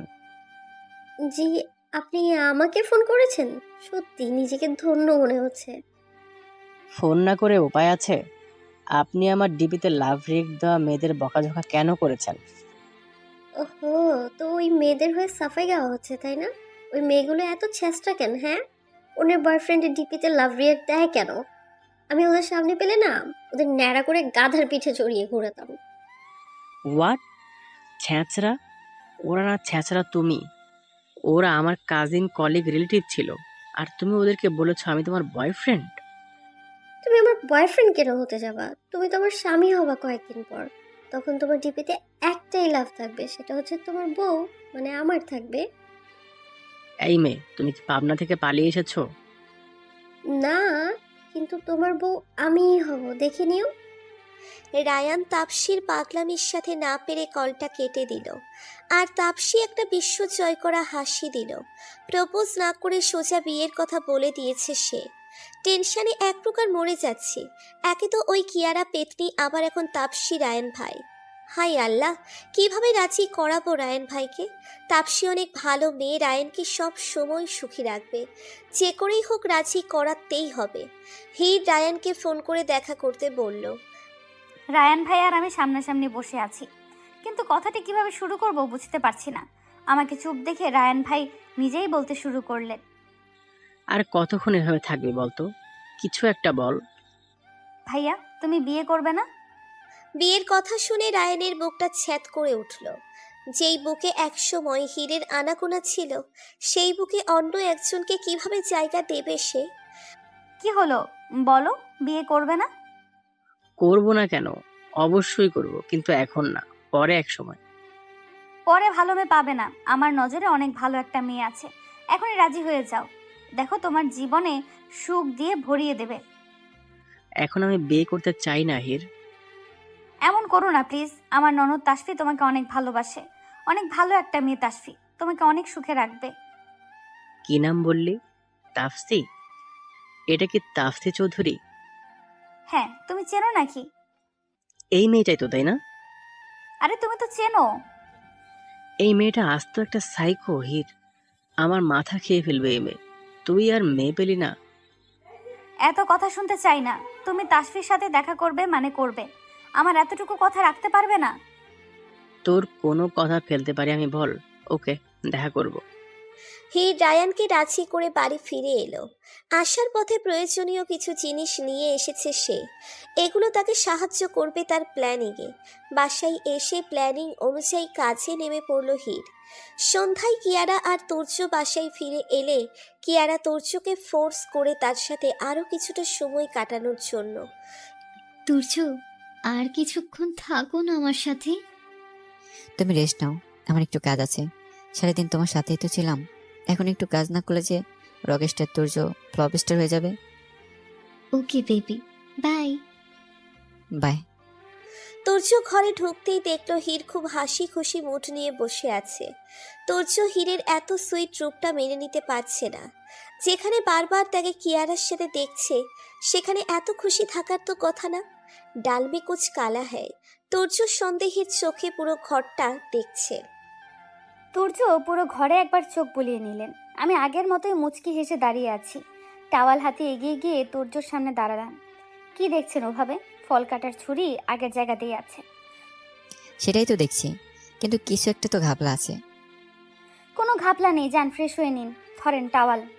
তুর্য সন্দেহ মিশ্রিত চোখে আশেপাশে তাকিয়ে টাওয়ালটা নিয়ে ওয়াশরুমে ঢুকে গেলেন। ওয়াশরুমের দরজায় কান পেতে দাঁড়িয়ে আছি। পানির শব্দ পাওয়া যাচ্ছে। যাক, কাজ হতে আর বেশি দেরি নেই। কিয়ারার ঘরেও একটু দেখা উচিত ওই পেতনির খবরটা কি। পা টিপে টিপে কিয়ারার ঘরের সামনে চলে গেলাম। বাবা গো মা গো বলে কাঁদছে পেতনিটা। কি যে ভালো লাগছে আমার। বাজারের নাম্বার 1 খুজলি পাউডার এনেছি, 10-11টা দোকান ঘুরে। তুই কি ভেবেছিলি পেতনি আমার স্বামীর দিকে নজর দিবি আর আমি তোকে কোলে বসিয়ে পাপ্পি দেবো গালে? তোর ওয়াশরুমের ঝর্ণা নষ্ট করে বালতিতে খুজলির পাউডার দিয়ে দিয়েছি। তুই যেই তোয়ালে দিয়ে শরীর মুছবি সেটাতেও দিয়েছি। আজ আর তোর ঘুম হবে না রে পেতনি, কারণ তোর বিছানাতেও খুজলির পাউডার মেশানো। না, আমি আর শুনতে পাচ্ছি না পেতনিটার কান্না। বেশ হয়েছে তোর সাথে শাকচুন্নি কোথাকার। যাই ঘরে যাই, তুর্য বের হওয়ার সময় হয়ে গেছে। ঘরে গিয়ে দেখি তুর্য ট্রাউজার পরে বেরিয়ে এসেছেন আর টাওয়াল দিয়ে শরীরের পানি পরিষ্কার করছেন। আমি আগের মতোই বিশ্বজয় করা হাসি মুখ নিয়ে দাঁড়িয়ে আছি। তুর্য ব্রু কুচকে আমার দিকে তাকিয়ে আছে। হীরের এত শান্ত আচরণ, ঝড়ের পূর্বাভাস মনে হচ্ছে তুর্যের কাছে। ভ্রু কুচকে তাকিয়ে আছে ঘটনাটা বোঝার জন্য। ওভাবে কি দেখছেন? না কিছু না, কিন্তু আমার শরীর চুলকাচ্ছে, মাত্রই গোসল করে এলাম। বলেন কি চুলকাচ্ছে কেন? কি জানো? জানি না তো। আরে এমন ব্যাঙের মতো লাফাচ্ছেন কেন? কি হলো আপনার? শরীর চুলকে অবস্থা খারাপ আমার, আর তুমি হাসছো। ও, তার মানে তুমি চুলকানি পাউডার মিশিয়েছিলে টাওয়ালে? হ্যাঁ আমিই মিশিয়েছি, কিন্তু আপনি কিভাবে জানলেন খুজলি পাউডারের কথা? প্যাকেটটা বাথরুমে ফেলে এসেছিলে, আগে দেখেছিলাম। তাহলে কেন ওই টাওয়ালটা ইউজ করলেন? তুমি আমাকে ছোট একটা শাস্তি দিতে চেয়েছিলে, সেটা আমি নিতাম না বলো? এটা কেমন কথা? আগে থেকেই যদি জানতেন তাহলে কেন করলেন? ভালোবাসি যে তাই, তোমার সব ইচ্ছা পূরণ করতে চাই। হুম। আমার শাস্তি তো হয়ে গেছে, এখন তোমার শাস্তি পাবার পালা। মানে? চলো মানে, বোঝাই তোমাকে। তুর্য আমাকে কোলে তুলে ওয়াশরুমে ঢুকে দরজা লাগিয়ে দিলেন। কি করছেন আপনি? শাওয়ার চালাবেন না একদম, বলে দিচ্ছি। শাস্তি তো পেতে হবে, কোনো ক্ষমা নেই। তুর্য শাওয়ার অন করে আমাকে নিয়ে ভেজা শুরু করলেন। আমার না করা সত্ত্বেও জোর করে আমাকে সাথে নিয়ে ভিজলেন। আমার কোমর আঁকড়ে ধরে নিজের ঠোঁট দিয়ে আমার ঠোঁট দুটো দখল করে নিলেন। অনেকক্ষণ পার হয়ে গেছে, পানি পড়ছে ওপর থেকে, আবার ঠোঁট দুটো তার দখলে। আমি নিঃশ্বাস নিতে পারছি না, কিন্তু সেদিকে এই লোকটার কোনো খেয়ালই নেই। আমি নিজেকে ছাড়াতে চাইছি আর সে আমাকে আরো শক্ত করে নিজের সাথে মিশিয়ে নিচ্ছে। কিছুক্ষণ পর তুর্য আমাকে ছাড়তেই আমি হাঁপাতে শুরু করলাম। আর মিনিট দুয়েক এভাবে থাকলে নির্ঘাত মরে যেতাম। গোসল শেষে টাওয়াল জড়িয়ে বাইরে আসতেই তুর্য আবার কোলে তুলে নিলেন আমাকে। এই লোকটাকে আমি কি জব্দ করব? আমি নিজেই জব্দ হয়ে গেছি। তুর্য আমাকে বিছানায় শুইয়ে দিয়ে নিজের ভর আমার উপর ছেড়ে দিলেন। সকালে তুর্য আমাকে জড়িয়ে ধরে আমার বুকের উপর শুয়ে আছে। পরিবেশটা বেশ রোমান্টিক, কিন্তু আজ রোম্যান্সের চক্করে পড়ে থাকলে চলবে না। আমাকে নিচে যেতে হবে। নিউ মার্কেটের নাম্বার 1 চুলকানি পাউডার কতটুকু কাজ করেছে সেটা আমাকে দেখতে হবে না? ওই পেতনিটার পেঁচার মতো লাল মুখখানা না দেখলে কি আমার টাকাটা উসুল হবে? তুর্যকে আমার উপর থেকে সরিয়ে বিছানার চাদর জড়িয়ে ওয়াশরুমে চলে গেলাম। চট জলদি ফ্রেশ হয়ে নিচে দৌড় দিলাম। 1 সেকেন্ডও মিস দেওয়া যাবে না। নিচে বসে আছি অনেকক্ষণ যাবত। উদ্দেশ্য কিয়ারার বাদরের মতো মুখটা দেখব। সবাই নাস্তা খাচ্ছে, তুর্যও এসে পড়েছে। কিয়ারা নামার কোনো নামগন্ধ নেই। আমি অধীর আগ্রহ নিয়ে বসে আছি। তারপর আমার আগ্রহের সমাপ্তি ঘটেছে। কিয়ারা নিচে নামছে, যদিও ওড়না দিয়ে মুখ বেশ খানিকটা ঢেকে রেখেছে, কিন্তু যেটুকু বেরিয়ে আছে সেটি দেখেই আমি হেসে গুটি গুটি হয়ে যাচ্ছি। আমার হাসি দেখে বাকি সবাইও হেসে দিল। যাক বাবা, পেতনিটা ভালোই জব্দ হয়েছে। সারা রাত চুলকানিময় ভালোবাসা। কিয়ারা কোনো রকম নাস্তা করে বাসা থেকে বেরিয়ে গেল। তুর্য আজকে কিয়ারার সাথে না গেলেও কিয়ারার যাওয়ার কিছুক্ষণ পর গেলেন। একটা ক্যাফেতে রায়ানের মুখোমুখি বসে আছে তাপসী। রায়ান ইতিমধ্যেই 4 গ্লাস পানি শেষ করে ফেলেছে, আর তাপসী হাঁ হয়ে দেখেই যাচ্ছে রায়ানকে। হয়তো আর কিছুক্ষণ এভাবে থাকলে খেয়েই ফেলবে। তাপসীর এভাবে তাকিয়ে থাকা রায়ানকে বেশ অস্বস্তিতে ফেলছে। গলা ঝাড়ি দিয়ে তাপসীকে নর্মাল করার ব্যর্থ চেষ্টা করলো রায়ান, কিন্তু তাপসীর নরম চরণ কিছুই নেই। উপায় অন্তর না পেয়ে রায়ান তাপসীর হাত ধরে ঝাঁকি দিল। এতক্ষণে তাপসীর ঘোর কাটল। মুখে একটা বিশ্বজয়ের হাসি দিয়ে তাপসী রায়ানের দিকে আগাতে লাগলো। রায়ান ভয়ে ভয়ে ভিতরের দিকে চেপে যাচ্ছে। আচমকা তাপসী রায়ানের গালে একটা চুমু বসিয়ে দিল। তাপসীর এহেন কাণ্ডে রায়ান পুরোই বেকুব বনে গেছে, ফ্রিজ হয়ে বসে আছে। শুনেন মিস্টার জামাই, আমাদের বিয়ে না পাকা হয়ে গেছে, আপনিও রাজি আর আমি তো এক পায়ে দাঁড়ানো। এখন শুধু বাকি আপনার পরিবার, সেটা আমি একদিনেই ম্যানেজ করে নেব। আপনার ফ্যামিলি রাজি হলে আমার ফ্যামিলিকে ম্যানেজ করা কোনো ব্যাপারই না। তাপসীর কথায় রায়ানের ঘোর কাটে। এই মেয়ে তো ভারী ডেঞ্জারাস, এই মেয়েকে কিছুতেই হ্যাঁ বলা যাবে না। আপনি এসব কি বলছেন? বিয়ে কখন পাকা হলো? আমি তো শুধু আপনার সাথে কথা বলতে এসেছিলাম যাতে আপনি আমাকে রিজেক্ট করে দেন। কেন কেন আমি কেন আমার জানুটাকে রিজেক্ট করব? কি জানো? কে জানো? আপনি আমার জানো। দেখুন মিস, আমি অন্য কাউকে ভালোবাসি, তাই আমার পক্ষে আপনাকে বিয়ে করা সম্ভব না। তাপসী ভ্রুকুচকে কিছুক্ষণ রায়ানের দিকে তাকিয়ে থেকে আবার বলতে শুরু করলো। ওইসব ভালোবাসাটা সে আজ থেকে বাদ। আজকের পর থেকে আপনার মুখে শুধু তাফসি নামটাই শুনতে চাই। আচ্ছা মুসিবত মেয়ে তো আপনি। সে যাই বলেন, আমার কিছু যায় আসে না। শুনুন, বিয়ের আগে একটু একটু প্রেম সবারই থাকে, কিন্তু বিয়ের পর আর সেটা থাকবে না, কারণ আমি আমার ভালোবাসা দিয়ে আপনার মন জয় করে নেব, বুঝলেন? দেখুন তাফসি, এই আপনি আপনি কি লাগিয়ে রেখেছেন? তুমি বলবেন। দেখো তাফসি, বোঝার চেষ্টা করো।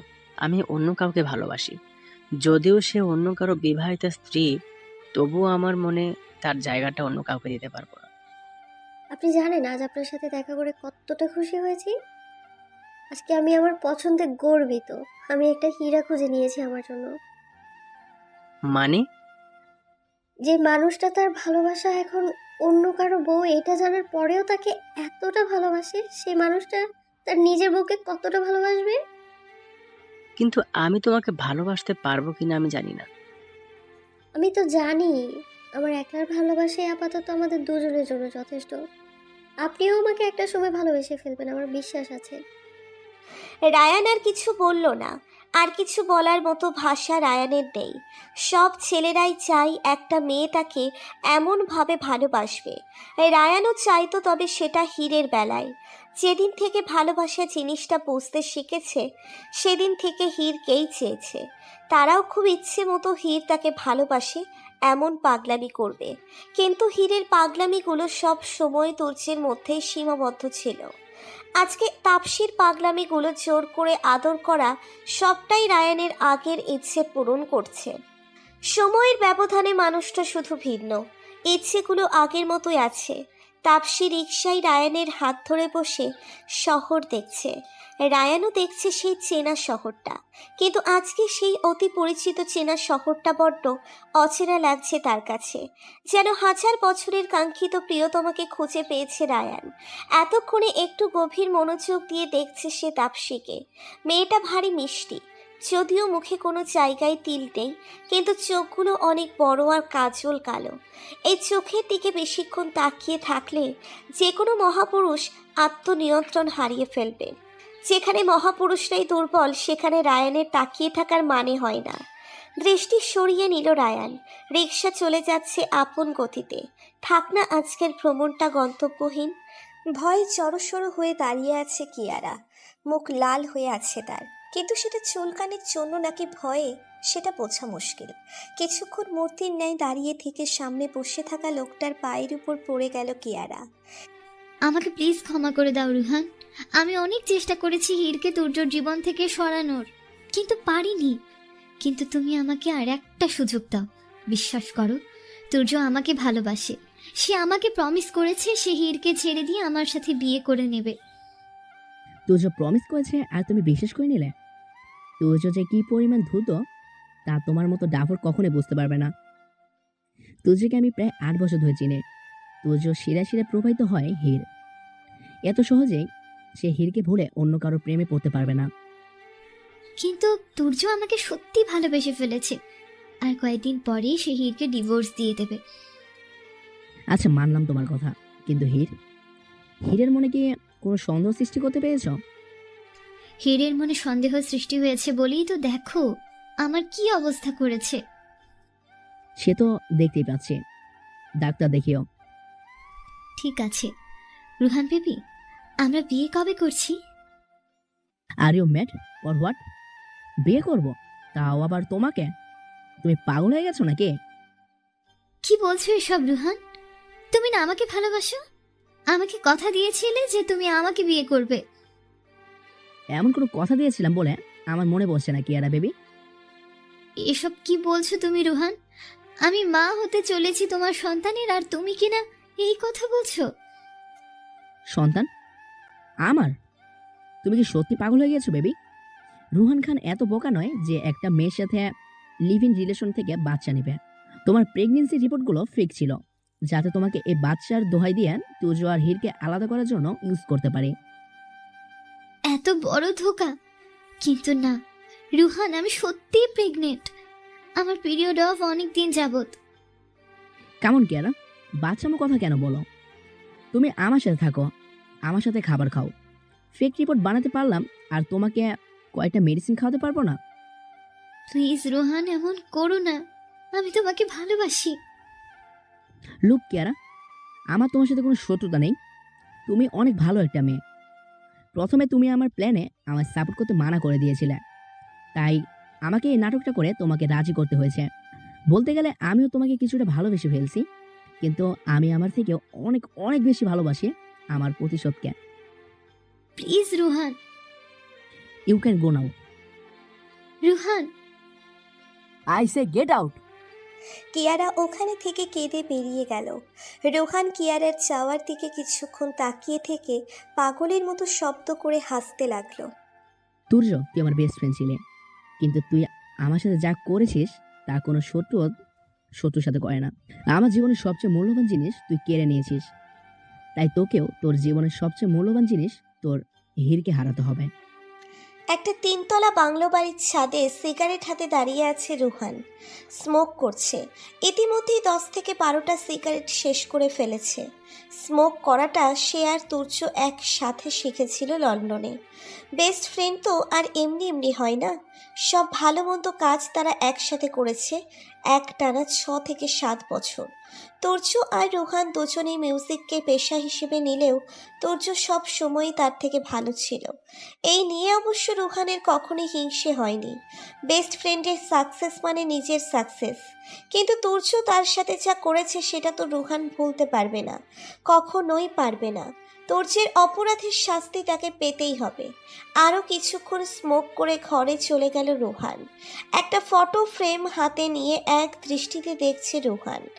মাঝে মাঝে 2-1 ফোঁটা পানিও পড়ছে চোখ থেকে। হাত দিয়ে পানির ফোঁটাগুলো মুছে দিয়ে আবার তাকিয়ে আছে সে। পাগলের মতো কার ড্রাইভ করছে তুর্য। আজ তার মন ভেঙে গেছে। নিজেকে কেমন পাগল পাগল লাগছে। সব কিছু বিষাদ মনে হচ্ছে। কেন করলো রোহান ওর সাথে এত বড় বিশ্বাসঘাতকতা? রোহান তো তার বেস্ট ফ্রেন্ড ছিল। রেশানের থেকেও বেশি আপন ছিল সে তুর্যের কাছে। কিন্তু সেই রোহান কেন কেড়ে নিতে চায় তার হীরকে তার কাছ থেকে? অনেক প্রশ্ন জমা হয়ে আছে তুর্যের মাথায়, কিন্তু কোনো প্রশ্নেরই উত্তর নেই। কোথায় পাবে সে এত উত্তর? কে দূর করবে তার বিষাদ? সারাদিন কিয়ারার গতিবিধির উপর নজর রেখে মাস্টার মাইন্ড পর্যন্ত পৌঁছানোর প্ল্যান করেছিল তুর্য। সে প্ল্যানে সাকসেসফুল হয়েছে। কিয়ারার পিছু নিয়ে আর অপেক্ষার নাম মানুষটির দেখা পেয়েছে সে। কিয়ারার পিছু নিয়ে আর অক্ষরের নামের মানুষটার দেখা পেয়েছে সে। কিন্তু মানুষটার চেহারা দেখে পায়ের নিচ থেকে মাটি সরে গেছে তুর্যের। সে স্বপ্নেও ভাবতে পারেনি তার ভাইয়ের মতো বেস্ট ফ্রেন্ড তার আসল শত্রু। এত বড় ধোঁকা সামলে নিতে বেশ হিমশিম খাচ্ছে তুর্য। হঠাৎ একটা কার তুর্যের কারের সামনে এসে পড়ল। বেপরোয়াভাবে কার ড্রাইভ করায় আর ড্রাইভিংয়ে মনোযোগ না থাকায় তুর্য কন্ট্রোল করতে পারল না, আর গাড়ি বাম দিকে বেঁকে গেল। একটা গাছের সাথে বাড়ি খেয়েছে তার কার। মাথায় ব্যথা পেয়ে অজ্ঞান হয়ে গেছে তুর্য। রাত 11টা বেজে 12 মিনিট। তুর্য এখনো বাড়ি ফেরেনি। ফোনটাও বারবার নট রিচেবল বলছে। টেনশন হচ্ছে আমার অনেক। এই লোকটা আমাকে একটুও শান্তিতে থাকতে দেবে না। কেন এত কষ্ট দেয়?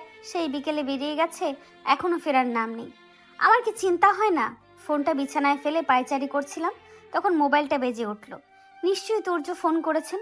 ফোনটা হাতে নিতেই দেখলাম তুর্যর বডিগার্ড জন কল করেছে। কি মনে করে এত রাতে জন ফোন করলো? কলটি রিসিভ করতেই ওপাশ থেকে বলল, হ্যালো ম্যাম। হ্যাঁ জন বলো, তোমার স্যার কোথায়? এত রাত হলো এখনো ফেরেনি। ম্যাম, স্যার অ্যাক্সিডেন্ট করেছেন, এখন হসপিটালে অ্যাডমিট আছে। জনের মুখে তুর্যর অ্যাক্সিডেন্টের কথা শুনতেই মোবাইলটা আমার হাত থেকে পড়ে গেল। এটা কি শুনলাম আমি? এটা কিভাবে সম্ভব? তুর্যর অ্যাক্সিডেন্ট, হসপিটাল? না, আমি হয়তো ভুল শুনেছি। জন অন্য কিছু বলছিল, আমি শুনতে পাইনি। আরেকবার জনকে জিজ্ঞেস করতে হবে। কিন্তু আমি যে নড়তে পারছি না, মনে হচ্ছে পা দুটো অবশ হয়ে যাচ্ছে, চোখেও কেমন ঝাপসা ঝাপসা দেখছি। আচ্ছা, আমি কি জ্ঞান হারাচ্ছি? বুঝতে পারছি না। শরীরটা নিস্তেজ হয়ে মনে হচ্ছে মেঝেতে ঢলে পড়লো। চোখ দুটো বন্ধ হয়ে আসছে, ঝাপসা চোখে কি যেন দেখতে পাচ্ছি। তুর্যর হাত ধরে এক বুড়ো মহিলা কোথায় যেন টেনে নিয়ে যাচ্ছে। তুর্যকে সে জড়িয়ে ধরে রেখেছে। বুড়ো মহিলার চেহারাটা অনেক পরিচিত, হয়তো আমি দেখেছি তাকে।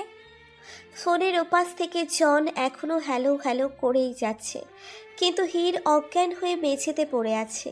অনেকক্ষণ পরেও হীরের সাড়া না পেয়ে জন লাইনটা কেটে দিয়ে তিয়াস চৌধুরীকে ফোন করে সব বলল। তনিমা তুর্যের ঘরে এসে দেখে হীর এখনও অবচেতন অবস্থায় নিচে পড়ে আছে। অনেক চেষ্টার পরেও যখন হীরের জ্ঞান ফিরে আসে না, তখন সবাই হীরকে হসপিটালে নিয়ে যায়। তুর্যকে যেই হসপিটালে অ্যাডমিট করা হয়েছে, হীরকেও সেখানেই অ্যাডমিট করা হয়েছে।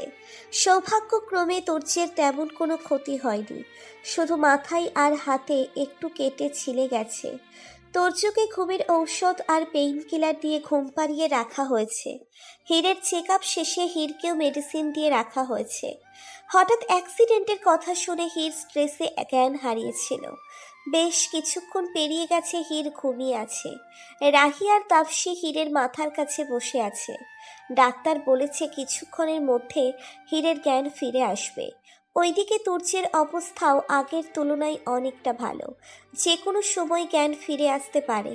হঠাৎ হীর তুর্য বলে চিৎকার করে উঠল। হীরের চিৎকারে তাপসী রাহি দুজনেই ভয় পেয়ে যায়। হীর পাগলের মতো চিৎকার করছে আর হাত থেকে স্যালাইনের ক্যানেলাগুলো টেনে খুলছে। রাহি আর তাপসী হীরকে থামানোর চেষ্টা করছে, কিন্তু এই মুহূর্তে হীরের সাথে পেরে উঠছে না। হীরের চেঁচামেচিতে বাইরে থেকে তনিমা আর তিয়াস দৌড়ে ভিতরে আসে। হীর এখনো পাগলের মতো ছোটাছুটি করার চেষ্টা করছে।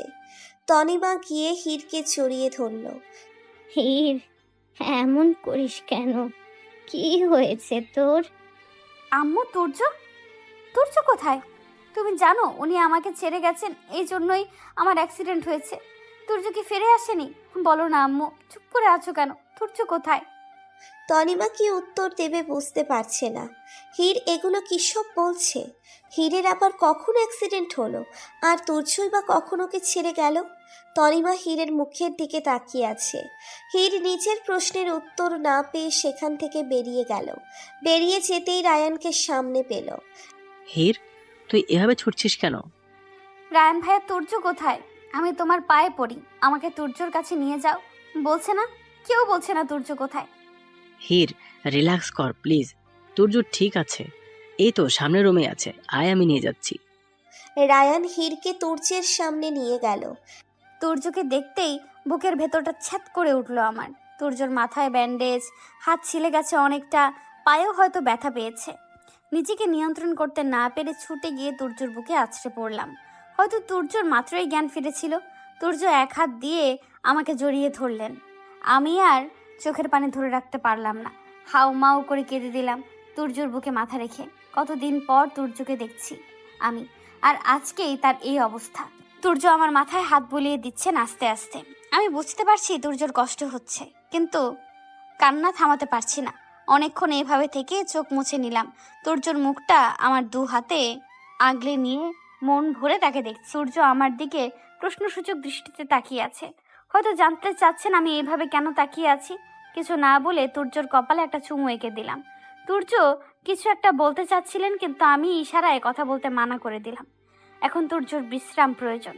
তুর্য ঘুমিয়ে আছেন, আমি তার ডান হাতটা আমার দু হাতের মুঠোয় নিয়ে বসে আছি। তখন রুহান এলেন সেখানে। রুহান এসে কিছুক্ষণ তুর্যর দিকে তাকিয়ে রইলেন। তার চোখের দিকে আমার নজর পড়তেই আমার বুকটা কেঁপে উঠল। অসম্ভব লাল হয়ে আছে চোখ দুটো, এতটাই লাল হয়ে আছে যে তাকালেই ভয় করছে। চোখের কোণায় অবশ্য পানিও টলমল করছে, কিন্তু এমন লাল হয়ে থাকার কারণটা আমার ধারণার বাইরে। রুহান কিছুক্ষণ তুর্যর মাথার কাছে দাঁড়িয়ে থেকে হাসপাতাল থেকে চলে গেলেন। আমি আগের মতোই নির্লিপ্ত দৃষ্টিতে তাকিয়ে আছি তুর্যর দিকে। আজ মন ভরে দেখব আমি আমার স্বামীকে, আমার ছোটবেলার ভালোবাসাকে। সব মনে পড়ে গেছে আমার। তুর্যর সাথে কাটানো ছোটবেলা, 9 বছর বয়সে পুতুল খেলার মতো বিয়ে, বড় হওয়ার সাথে সাথে ভালো লাগা, ভালোবাসায় রূপ নেওয়া, আমার জন্য তুর্যর করা পাগলামিগুলো সব মনে পড়ছে আমার। তুর্য আর আমার বিয়ের 2 দিন পর অ্যাক্সিডেন্ট। ভীষণ কান্না পাচ্ছে আমার।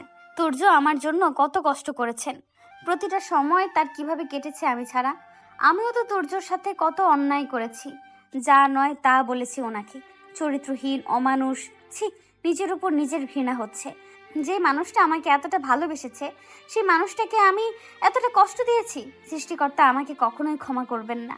আমি কিভাবে এই মানুষটাকে ভুলে গেলাম, কিভাবে এত কষ্ট দিলাম তাকে। আমার মা বাবা তারা কোথায়? জ্ঞান ফেরার পর তাদের দেখতে পাইনি।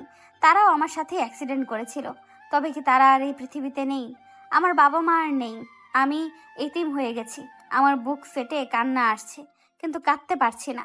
তুর্যর প্রচুর বিশ্রাম প্রয়োজন। তুর্যর বুকে মাথা রেখে মুখ চেপে কেঁদে যাচ্ছি। একটা নদীর পাড়ে গাড়ি থামিয়ে গাড়িতে হেলান দিয়ে দাঁড়িয়ে ড্রিঙ্ক করছে রুহান। তুর্যকে সে ঘৃণা করে, প্রচণ্ড ঘৃণা করে। কিন্তু তুর্যের এই অবস্থা সে মেনে নিতে পারছে না। তার কোনো ভাই নেই। বন্ধুত্বের শুরু থেকে তুর্যকেই সে ভাইয়ের জায়গা দিয়েছে জীবনে, কিন্তু সেই তুর্যই তার কলিজার টুকরার হত্যাকারী। কিভাবে ক্ষমা করবে রুহান তুর্যকে? কিভাবে ভুলে যাবে রুহির লাশটাকে? আজও চোখ বন্ধ করলে রুহির হাসি মুখটা দেখতে পায় রুহান। তার আদরের ছোট বোন, তার কলিজার টুকরার হত্যাকারীকে কিভাবে সে ক্ষমা করতে পারে? মদের বোতল মুখে লাগিয়ে পুনরায় সেই দৃশ্য মনে করছে রুহান। 3 বছর আগে লন্ডনে আত্মহত্যা করেছিল রুহানের একমাত্র ছোট বোন রুহি। রুহি রুহানের বাসায় থাকলেও যখন সে আত্মহত্যা করেছিল তখন রুহান মিউজিক অ্যালবামের কাছে লন্ডনের বাইরে ছিল। বাড়ি ফিরে যখন জানতে পারে তার বোন আর এই পৃথিবীতে নেই, সম্পূর্ণরূপে ভেঙে পড়েছিল রুহান। তুর্যও তখন বাংলাদেশে ফিরে এসেছিল, যার কারণে সে রুহির মৃত্যুর কথা জানে না। মর্গে রুহির লাশটা দেখে সহ্য করতে না পেরে জ্ঞান হারিয়ে ফেলেছিল রুহান। 3 দিন পর রুহির পোস্টমর্টেমের রিপোর্ট হাতে পেলে সে জানতে পারে রুহি 2 মাসের অন্তঃসত্ত্বা ছিল। বিয়ের আগেই প্রেগনেন্ট ছিল রুহি। এটা জানার পর রুহান মানসিকভাবে আরও ভেঙে পড়ে। রুহির মৃত্যুর প্রায় 1 মাস পর একদিন রুহির ঘর থেকে রুহান একটা চিঠি খুঁজে পায়, যেটাতে লেখা ছিল রুহির অনাগত সন্তানের বাবা তুর্য। কিন্তু তুর্য আগে থেকেই বিবাহিত আর তার ওয়াইফকে অনেক ভালোবাসে, এজন্য সে রুহিকে বিয়ে করতে পারবে না। রুহির পেটের সন্তানকেও তুর্য মেনে নেবে না, যার জন্য আর কোনো উপায় না পেয়ে রুহি আত্মহত্যা করেছে। তুর্যকে রুহি জানতো, কিন্তু তুর্য বিবাহিত। তুর্যকে রুহি পছন্দ করত, এটা রুহান আগে থেকেই জানতো। কিন্তু তুর্য বিবাহিত, এজন্য কখনোই রুহিকে তুর্যের দিকে আগাতে দেয়নি। কিন্তু রুহান কল্পনাতেও ভাবেনি যে রুহির সাথে তুর্য এসব কিছু করবে। এসব জানার পর আর রুহান ঠিক থাকতে পারেনি। অনেকবার চেষ্টা করেছে তুর্যকে জানে মেরে ফেলার, কিন্তু তুর্যকে আঘাত করতে গেলে বারবার রুহানের বুক কেঁপে উঠত, কারণ এই তুর্যকে সে একটা সময় ভাই মানত। এজন্য রুহান প্ল্যান বানালো তুর্যকে জীবিত লাশ বানিয়ে রাখার। তুর্য যেমন তার জীবনের সবচেয়ে মূল্যবান জিনিস কেড়ে নিয়েছে, সেও তেমনি তুর্যের জীবনের সবচেয়ে মূল্যবান জিনিস হীরকে কেড়ে নেবে। রুহান চাইলেই হীরকে জানে মারতে পারত, কিন্তু সে তুর্যকে আরও বেশি কষ্ট দিতে চায়। হীর মারা গেলে তুর্য হয়তো 1 থেকে 2 বছর কাঁদবে, কিন্তু হীর ওর কাছে থেকে দূরে সরে এলে এই কষ্টটা তুর্য সারা জীবন উপলব্ধি করবে। তাই তো হীরের অ্যাক্সিডেন্টের পর সে ডাক্তারকে দিয়ে হীরকে ড্রাগস দেওয়াতো, যাতে হীর তুর্যর অস্তিত্বই ভুলে যায়। হয়েছিলও তাই, কিন্তু তুর্যের ভালোবাসা আবারও হীরকে ওর কাছে টেনে এনেছে। মদের বোতলটা খালি হয়ে গেলে নিচে ছুঁড়ে দিয়ে ভেঙে ফেলল রোহান। হাসপাতালের ওয়েটিং রুমে বসে আছে তাপসী। কাঁদতে কাঁদতে চোখ ফুলে গেছে তার। 2 কাপ কফি হাতে রায়ান তাপসীর পাশে এসে বসে পড়ল। তাপসী নির্লিপ্ত দৃষ্টিতে রায়ানের দিকে তাকিয়ে আবারও চোখ নামিয়ে নিল। রায়ান তাপসীর এভাবে ভেঙে পড়া রূপটা মেনে নিতে পারছে না। তার দুষ্টু চঞ্চল তাপসীকেই ভালো লাগে। তাপসী আলতো করে রায়ানের কাঁধে মাথা রেখে চোখের পানি ছেড়ে দিল। কাঁধের দিকটা ভেজা মনে হতেই রায়ান বুঝতে পারল তাপসী কাঁদছে।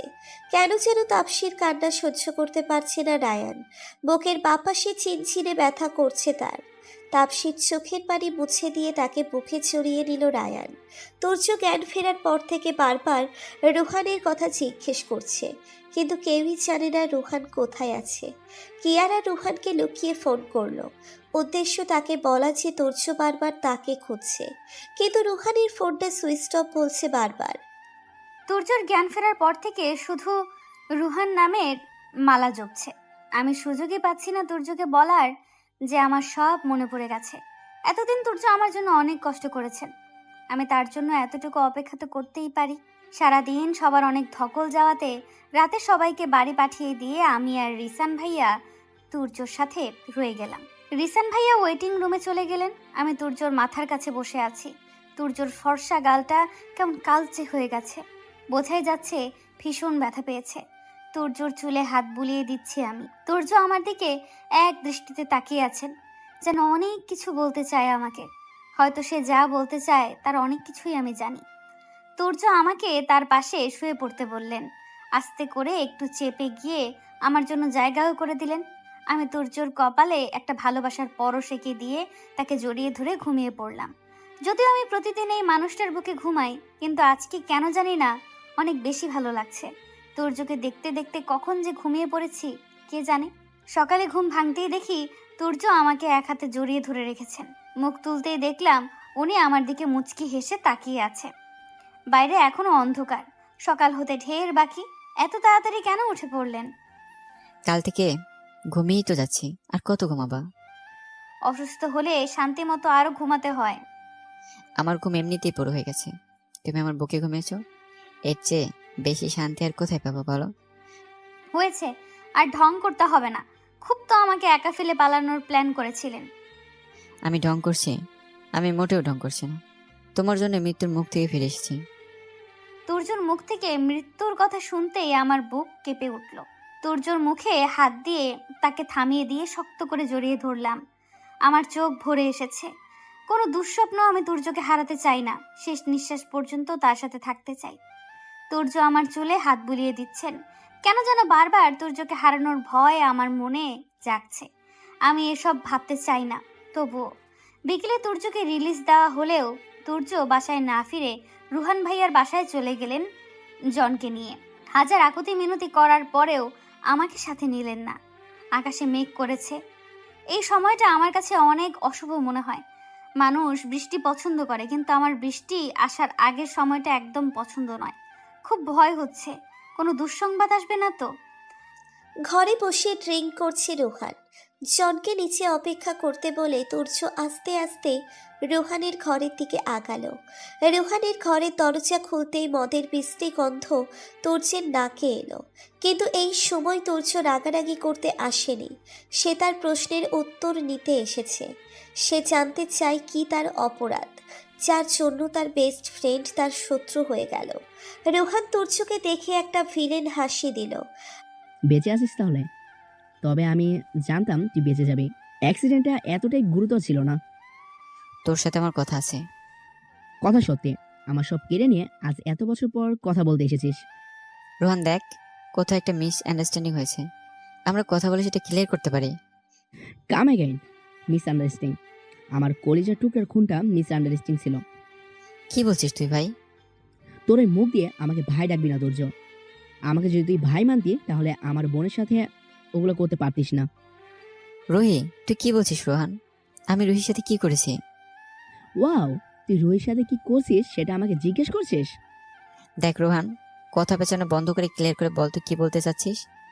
তোর একদমই লজ্জা নাই তুর্য। তুই আমার কাছে জানতে চাইছিস তুই আমার বোনের সাথে কি করেছিস। আমি ভাই হয়ে নিজের বোনের কথাগুলো মুখে আনবো কিভাবে সেটা ভেবেছিস? দেখ রোহান, বনিতা না করে বলবি প্লিজ, হয়েছেটা কি? তুই আমার সাথে, আমার বোনের সাথে, হীরের সাথে ধোঁকা করেছিস তুর্য। তুই বিবাহিত থাকা সত্ত্বেও রুহির সাথে ভালোবাসার নাটক করে ওকে ভোগ করেছিস। যখন রুহি অন্তঃসত্ত্বা হয়ে গেছে তো রোহান আর কিছু বলার আগেই তুর্য রুহানের গালে ঠাস করে একটা চর বসিয়ে দিল। রোহান নেশাগ্রস্ত থাকায় চরটা সামলাতে না পেরে কিছুটা দূরে ছিটকে পড়ল। রাগে তুর্যের কপালে ডগ ফুলে উঠেছে, চোখ দুটো অসম্ভব লাল হয়ে আছে। এত বাজে কথা তোর মুখে আটকালো না রোহান? রুহিকে আমি সবসময় আমার বোনের মতো দেখেছি, আর তুই কিনা, ছি! তুই ভাবলি কি করে রোহান? তাসফিয়া রুহি আমার কাছে এক সমান ছিল সবসময়। আরে এত বড় অপবাদ দেওয়ার আগে একটা বার অন্তত আমার সাথে কথা বলতে পারতি। তুই খুব ভালো করেই জানিস আমি হীরকে ভালোবাসতাম, আর ছোটবেলাতেই ওকে বিয়ে করেছিলাম। আমার জীবনে হীর ব্যতীত দ্বিতীয় কোনো মেয়ে কোনোদিনও ছিল না, নাই কখনো আসবে। তুই মিথ্যে বলছিস, সব মিথ্যা। আমি জানি এগুলো সব তোর চাল, আমাকে ভুলভাল বোঝাচ্ছিস। কিন্তু রুহি মারা যাওয়ার আগে যে চিঠিটা লিখেছিল সেটাতে স্পষ্ট লেখা আছে তুই রুহিকে মিথ্যে ভালোবাসার জালে ফাঁসিয়েছিস অ্যান্ড ওকে ভোগ করেছিস। রুহি 2 মাসের অন্তঃসত্ত্বা ছিল তুর্য। এসব কিছু মিথ্যে রোহান। রুহি আর আমার মাঝে ভাই বোনের সম্পর্ক ব্যতীত আর কোনো সম্পর্কই ছিল না। তাহলে তুই বলতে চাচ্ছিস আমার বোন মারা যাওয়ার আগে মিথ্যে বলে গেছে? ওর শেষ চিঠিতে লেখা সব মিথ্যে ছিল? কি রুহি, কি বলছিস এসব? রুহি সুইসাইড করেছে আজ থেকে 3 বছর আগে, তোর কারণে। তুই রুহির এত বড় সর্বনাশ করেও ওকে বিয়ে করিসনি, এজন্য রুহি আমাদের ছেড়ে চলে গেছে। রোহান বিশ্বাস কর ভাই, আমি কিচ্ছু করিনি। রুহি আর আমার এমন কোনো সম্পর্ক ছিল না যে, আমি শুধু মাত্র হীরকে ভালোবেসেছি। তুই রুহির লেটারটা আমাকে দে, কোথাও কিছু একটা গন্ডগোল আছে। গন্ডগোল তোর মধ্যে ছিল, আর আমি তোকে বিশ্বাস করেছি। এই নে পর রুহির শেষ চিঠি। চিঠিটা তোর মুখে ছুড়িয়ে দিয়ে। 3 বছরে চিঠিটা বেশ পুরনো হয়ে গেছে, কিন্তু দেখে বোঝাই যাচ্ছে রোহান খুব যত্ন করে রেখেছিল। তুর্য চিঠিটা পড়ল, কিন্তু চিঠিতে লেখা কথাগুলো তার বিশ্বাস হচ্ছে না।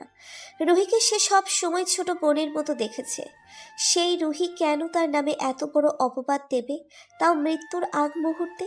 তুর্য চিঠিটা হাতে নিয়ে নির্বাক হয়ে দাঁড়িয়ে আছে। সে বুঝতে পারছে না নিজের ইনোসেন্স কিভাবে প্রমাণ করবে। রোহান ঢুলু ঢুলু পায়ে আলমারিটা খুলে একটা সুন্দর বক্স বের করলো। বক্সের ওপর খুব সুন্দর করে আর লেখা। বক্সটার সাজসজ্জা দেখে বোঝা যাচ্ছে এটা একটা মেয়ের। রোহান বক্সটা নিয়ে এসে তুর্যের সামনে দাঁড়ালো। জানিস তুর্য, এই বক্সটার হয়েছিল কখনো আমাকে হাত দিতেও দেয়নি। এই 3 বছরে আমি একেবারে এর জন্য খুলে দেখিনি। রুহি একবার মানা করছিল খুলতে, রুহির মৃত্যুর পর এটা আর কখনো খুলে দেখিনি। রোহান, আমি জানি না রুহি চিঠিতে এমন কেন লিখেছে, কিন্তু বিশ্বাস করে আমি কিচ্ছু করিনি।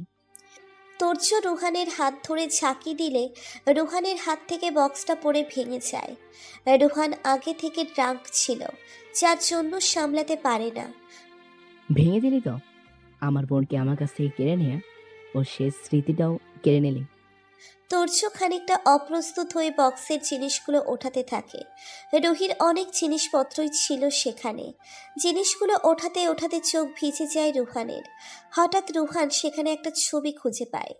ছবিটা হাতে পেতেই রুহানের সব নেশা দূর হয়ে যায়। রুহান তাড়াতাড়ি করে জিনিসগুলো ঘাঁটতে থাকে। সেখানে কিছু কার্ড আর একটা ডায়েরি খুঁজে পায় রুহান। কার্ডগুলো হাতে নিয়ে মাথা ভো চক্কর দিয়ে ওঠে তার। নিজের সন্দেহ নিশ্চিত করার জন্য ডায়েরিটা খুলে পড়তে শুরু করে। ডায়েরিটা পড়ে থ মেরে বসে পড়ে সে। তুর্য রুহানের অবস্থা বুঝতে না পেরে রুহানের হাত থেকে ছবি আর ডায়েরিটা নিয়ে নেয়। তুর্য নিজেও সেগুলো দেখে অবাক। তুর্য ঠিক কীভাবে রুহানকে সামলাবে বুঝতে পারছে না। তুর্য রুহানের কাঁধে হাত রাখতেই রুহান তুর্যকে জড়িয়ে ধরে কান্না শুরু করে দিল। তুর্য আর রুহানকে বাধা দিল না। এত বছরের কষ্ট আজ কিছুটা হলেও কমে যাবে। অনেকক্ষণ পর রুহান নিজেকে সামলে তুর্যের হাত দুটো ধরল। আমি জানি আমি যা করেছি তার জন্য আমাকে ক্ষমা করা তোর পক্ষে সম্ভব নয়, তবুও বলছি পারলে আমাকে ক্ষমা করে দিস। আমি বন্ধু হয়ে তোর সাথে যা করেছি সেটা শত্রুও করে না। আমি ক্ষমাযোগ্য নই, কিন্তু যদি তোর কাছে ক্ষমা না চাই তাহলে আমার রুহির আত্মা যে কষ্ট পাবে। তুই পাগল হয়ে গেছিস? তুই আমার ভাই, তোর কাছে ক্ষমা চাইতে হবে কেন? একটা ভুল বোঝাবুঝি ছিল, এসব কিছুই। এখন সেই ভুল বোঝাবুঝির অবসান হয়ে গেছে। আমাদের মধ্যে এই সরিটরি কখনো ছিল না, আর আসবেও না। রুহান আবারও তুর্যকে জড়িয়ে ধরে চোখের পানি ছেড়ে দিল।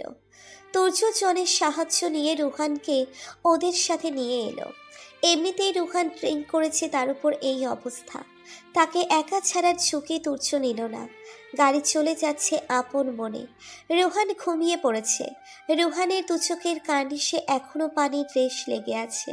তুর্য জানালার বাইরে তাকিয়ে আছে। রুহির জন্য তার ভীষণ খারাপ লাগছে। নিজের ছোট বোনের মতো মনে করতো সে রুহিকে, কিন্তু সেই বোনটার সাথে এত কিছু হয়ে যাবে তুর্য ভাবতেও পারেনি।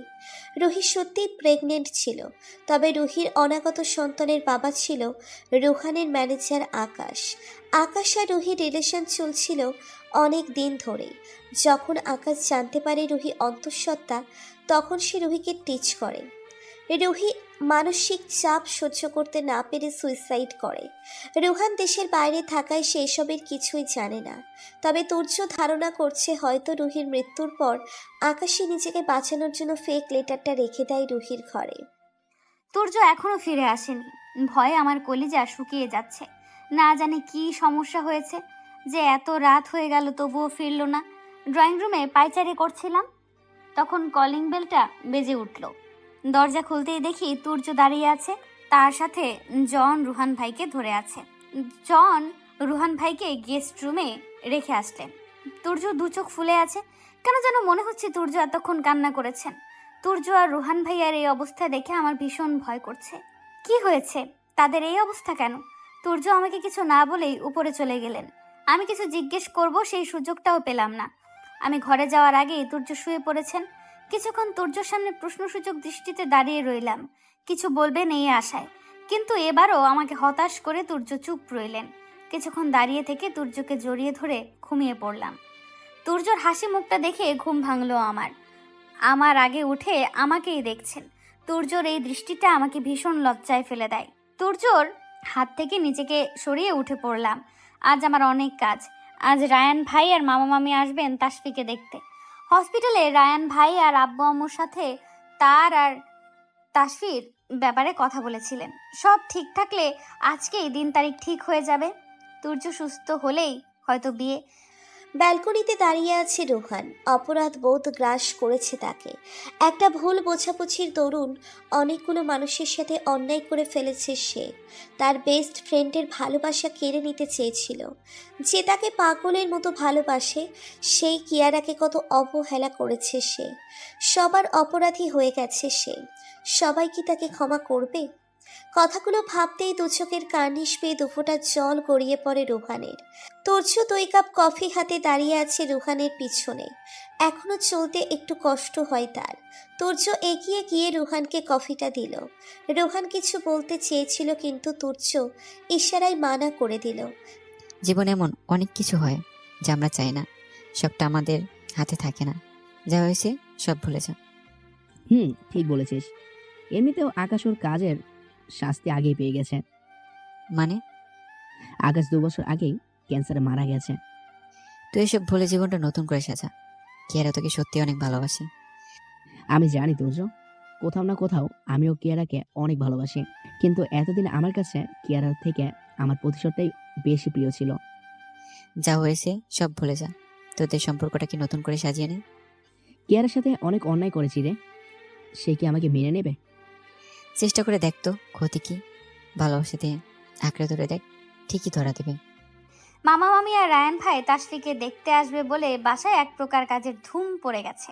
সকাল থেকে আম্মু, চাচি, রিসান সবাই নানান কাজে ব্যস্ত। আমার দায়িত্ব পড়েছে তাসফিকে সাজানোর। তাসফি নীল একটা চুড়িদার পরেছে, সেই সাথে 2 চোখ ভর্তি কাজল, হালকা লিপস্টিক আর 2 হাতে চুড়ি পরিয়ে দিলাম। লম্বা চুলগুলো ছেড়ে দিয়ে তাসফিকে তৈরি করে দিলাম। মেহমান আসতে আর বেশিক্ষণ বাকি নেই।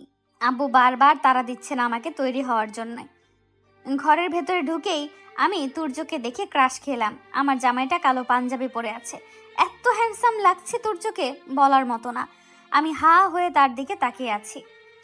অমন করে কি দেখছো? খেয়ে ফেলবে নাকি? তুর্যর কথায় আমার ঘোর কাটলো। আসলেই আমি ওভাবে কেন তাকিয়েছিলাম? 1 মিনিট, স্বামীটা তো আমার পুরো অধিকার আছে তাকিয়ে থাকার। প্রয়োজন পড়লে খেয়েই ফেলবো। এত হ্যান্ডসাম জামাই কারো থাকে বুঝি? আমার আছে, তাহলে কি আমি দেখবো না? দেখার জন্য সারা জীবন পড়ে আছে। এখন একটু তৈরি হয়ে নাও, মেহমান এসে পড়বে। যাব, তার আগে আমাকে একটা কিস করেন। হির, কি? তুমি না অনেক দুষ্ট হয়ে গেছো, এভাবে তো আগে বলতে না। আমি আগেও এমনই ছিলাম, মাঝে একটু চেঞ্জ হয়েছিলাম শুধু। ওয়াশরুমে যাচ্ছি, তুর্য পেছন থেকে হাত টেনে ধরলেন। কি বললে? আগে ছিলে, মাঝে চেঞ্জ হয়েছো মানে? আমি তো তুর্য বলতেই ভুলে গেছি, আমার সব মনে পড়ে গেছে, কিন্তু এভাবে বলবো না, একটু স্পেশাল ভাবে বলবো। সেই কিছু না, হাতটা ছাড়েন, নয়তো এখন রোম্যান্স শুরু করতে হবে বলে দিলাম। তুর্য চট করে আমার হাতটা ছেড়ে দিলেন, আর আমিও হাসতে হাসতে ওয়াশরুমে চলে গেলাম। ফ্রেশ হয়ে একটা লাল শাড়ি পরেছি, সাথে মোটা করে কাজল আর হালকা লিপস্টিক পরেছি। এখন লাগছে আমাকে বউ বউ। আমি নিশ্চিত আজ তুর্য আমাকে দেখলে তার মুখে মাছি থুরি মশা ঢুকে যাবে। রায়ানের বাবা মার সামনে বসে আছে তাশফিক। মনে মনে এসে লুঙ্গি ডান্স দিচ্ছে, কিন্তু বাইরে বেশ একটা ইনোসেন্ট লুক নিয়ে বসে আছে। যেহেতু রায়ান ভাই আর তাশফি একে অপরকে আগে থেকেই পছন্দ করে, তাই তাদের আর একা কথা বলতে দেওয়া হলো না। যদিও এতে তাশফির অনেক আফসোস হচ্ছে। মামা আর আব্বু বিয়ে নিয়ে কথা বলছেন, আর এদিকে তুর্য বারবার আর চোখে আমার দিকে তাকাচ্ছেন। তার এভাবে তাকিয়ে থাকা আমার বেশ অস্বস্তিতে ফেলছে। কিছুক্ষণ পর পর আবার চোখও মারছে। উফ, এই লোকটা আমাকে শান্তি দিবে না। তুর্যর দিকে তাকিয়ে তাকিয়ে জুস সার্ভ করছিলাম, হঠাৎ তুর্যর চোখ মারায় হাতের জুসটা রায়ান ভাইয়ের উপরে পড়ে গেল। ইস, বেচারা, মেয়ে দেখতে এসেছে আর তার এই অবস্থা। সবাই আমার দিকে ভয়ঙ্কর দৃষ্টিতে তাকিয়ে আছে। মনে হচ্ছে এরা না জানি কত বছর যাবৎ কিছু খায় না, তাই সবাই মিলে আজকে আমাকে কাঁচাই চিবিয়ে খাবে। আর তুর্য আমার দিকে তাকিয়ে মুচকি হাসছে। তাশফি রায়ানকে ওয়াশরুমে নিয়ে গেল। রায়ান ফ্রেশ হয়ে বের হতেই তাশফি রায়ানকে জড়িয়ে ধরলো। কি মিস্টার জামাই, বলেছিলাম না আমিই আপনার বউ হব? দেখলেন তো, হয়ে যাচ্ছি। হ্যাঁ, তোমার মতো একটা সাইকোর মায়াতে পড়ে যাব সেটা স্বপ্নেও ভাবিনি। কি বললে? আমি সাইকো? তবে রে, দাঁড়াও দেখাচ্ছি তোমাকে সাইকো কাকে বলে। আরে আরে, কি করছো? কোথায় টেনে নিয়ে যাচ্ছ তাপসি? তাপসী রায়ানকে ওয়াশরুমে টেনে নিয়ে দরজা ভিতর থেকে লক করে দিয়ে রায়ানের ঠোঁটে ঠোঁট ডুবিয়ে দিল। তাপসীর এহেন কাণ্ডে রায়ান পুরোই শকড হয়ে গেছে। রায়ান তাপসীকে সরাতে যাচ্ছে, তাপসী আরও শক্ত করে রায়ানকে আঁকড়ে ধরছে। বারবার চেষ্টা করেও তাপসীকে সরাতে না পেরে রায়ান হাল ছেড়ে দিল। বেশ কিছুক্ষণ এভাবে থাকার পর তাপসী নিজেই রায়ানকে ছেড়ে দিল। এবার বলো সাইকো। রায়ান ফ্রিজ হয়ে দাঁড়িয়ে আছে। এবার তাপসীর লজ্জা লাগলো। গালে দু একটা চুমু দেওয়া তবুও চলে, কিন্তু এভাবে হুট করে লেপকিস করে ফেললো সে। লজ্জায় তাপসীর মুখ পুরো লাল হয়ে গেছে। তাপসী ওয়াশরুম থেকে বেরিয়ে সবার সামনে গিয়ে বসলো। রায়ান এখনও ফিরে না আসাতে তুর্য রায়ানকে ডেকে আনতে গিয়ে দেখে রায়ান এখনও ওয়াশরুমের ভেতরে দাঁড়িয়ে আছে। তুর্যের ডাকে রায়ান হুঁশ ফিরে পায়। কোনো রকম নিজেকে সামলে সে বেরিয়ে আসে। রায়ানের দিকে তাকাতেই তুর্যের চোখ বড় বড় হয়ে যায়। তুর্যের এই অবস্থা দেখে রায়ানও অনেকটা ঘাবড়ে যায়। সে ভাবতে থাকে তুর্য আবার দেখে ফেলল কিনা, কিন্তু এরপর তুর্য যা বলল তাতে রায়ানের মনে হচ্ছে এখন যদি মাটি ভাগ হয়ে তাকে ভিতরে নিয়ে নিত তাহলে লজ্জা কিছুটা হলেও কমতো। রায়ান, এই নাও রুমাল, ঠোঁটে লিপস্টিক মুছে নাও, বাইরে আমার আর তোমার বাবাও বসে আছে। রায়ান আর কি বলবে, রুমালটা নিয়ে লিপস্টিক পরিষ্কার করছে আর লজ্জায় লাল হচ্ছে। আর তুর্য মুখ টিপে টিপে হাসছে। তাপসী যে পাগলি সেটা সে জানতো, কিন্তু এত বড় পাগলি হয়ে গেছে সেটা বিশ্বাস হচ্ছে না। দুই পরিবার মিলে রায়ান আর তাপসীর বিয়ের তারিখ পাকা করে ফেলল। 1 মাস পর তুর্য পুরোপুরি সুস্থ হলেই ধুমধাম করে বিয়ে পড়ানো হবে। সবাই মিষ্টি মুখ করে নিল। একটা 5 স্টার হোটেলের ট্যারেসে দাঁড়িয়ে আছে কিয়ারা। আননোন নাম্বার থেকে তাকে কেউ একজন কল করে জরুরি ভিত্তিতে এখানে ডাকিয়েছে, কিন্তু কোথাও কেউ নেই। ট্যারেসের ডেকোরেশন দেখে মনে হচ্ছে এখানে কোনো পার্টি আছে। খুবই সুন্দর ডেকোরেশন। সব থেকে বেশি নজর কাছে হোয়াইট লিলি ফুলগুলো। কিয়ারার ফেভারিট ফুল এগুলো, কিন্তু ডেকোরেশনটা নজর কাড়া হলেও তার মনে শান্তি নেই। রুহানের করা ব্রেকআপ সে মেনে নিতে পারছে না। তার জীবনের প্রথম ভালোবাসা রুহান। এই রুহানকে সে তার কিছু উজাড় করে দিয়েছিল। সেই রুহানের কাছ থেকে এত বড় প্রতারণা মেনে নিতে তার ভীষণ কষ্ট হচ্ছে। বেশ কিছুক্ষণ হয়ে গেছে কিয়ারা দাঁড়িয়ে আছে, কিন্তু কেউ না আসাতে সে প্র্যাঙ্ক কল ভেবে চলে আসতে নিলেই কেউ একজন তার হাত টেনে ধরে। পেছন দিকে ঘুরতেই কিয়ারা দেখতে পায় রুহান হাঁটুতে ভর দিয়ে বসে আছে ফিল্মি স্টাইলে।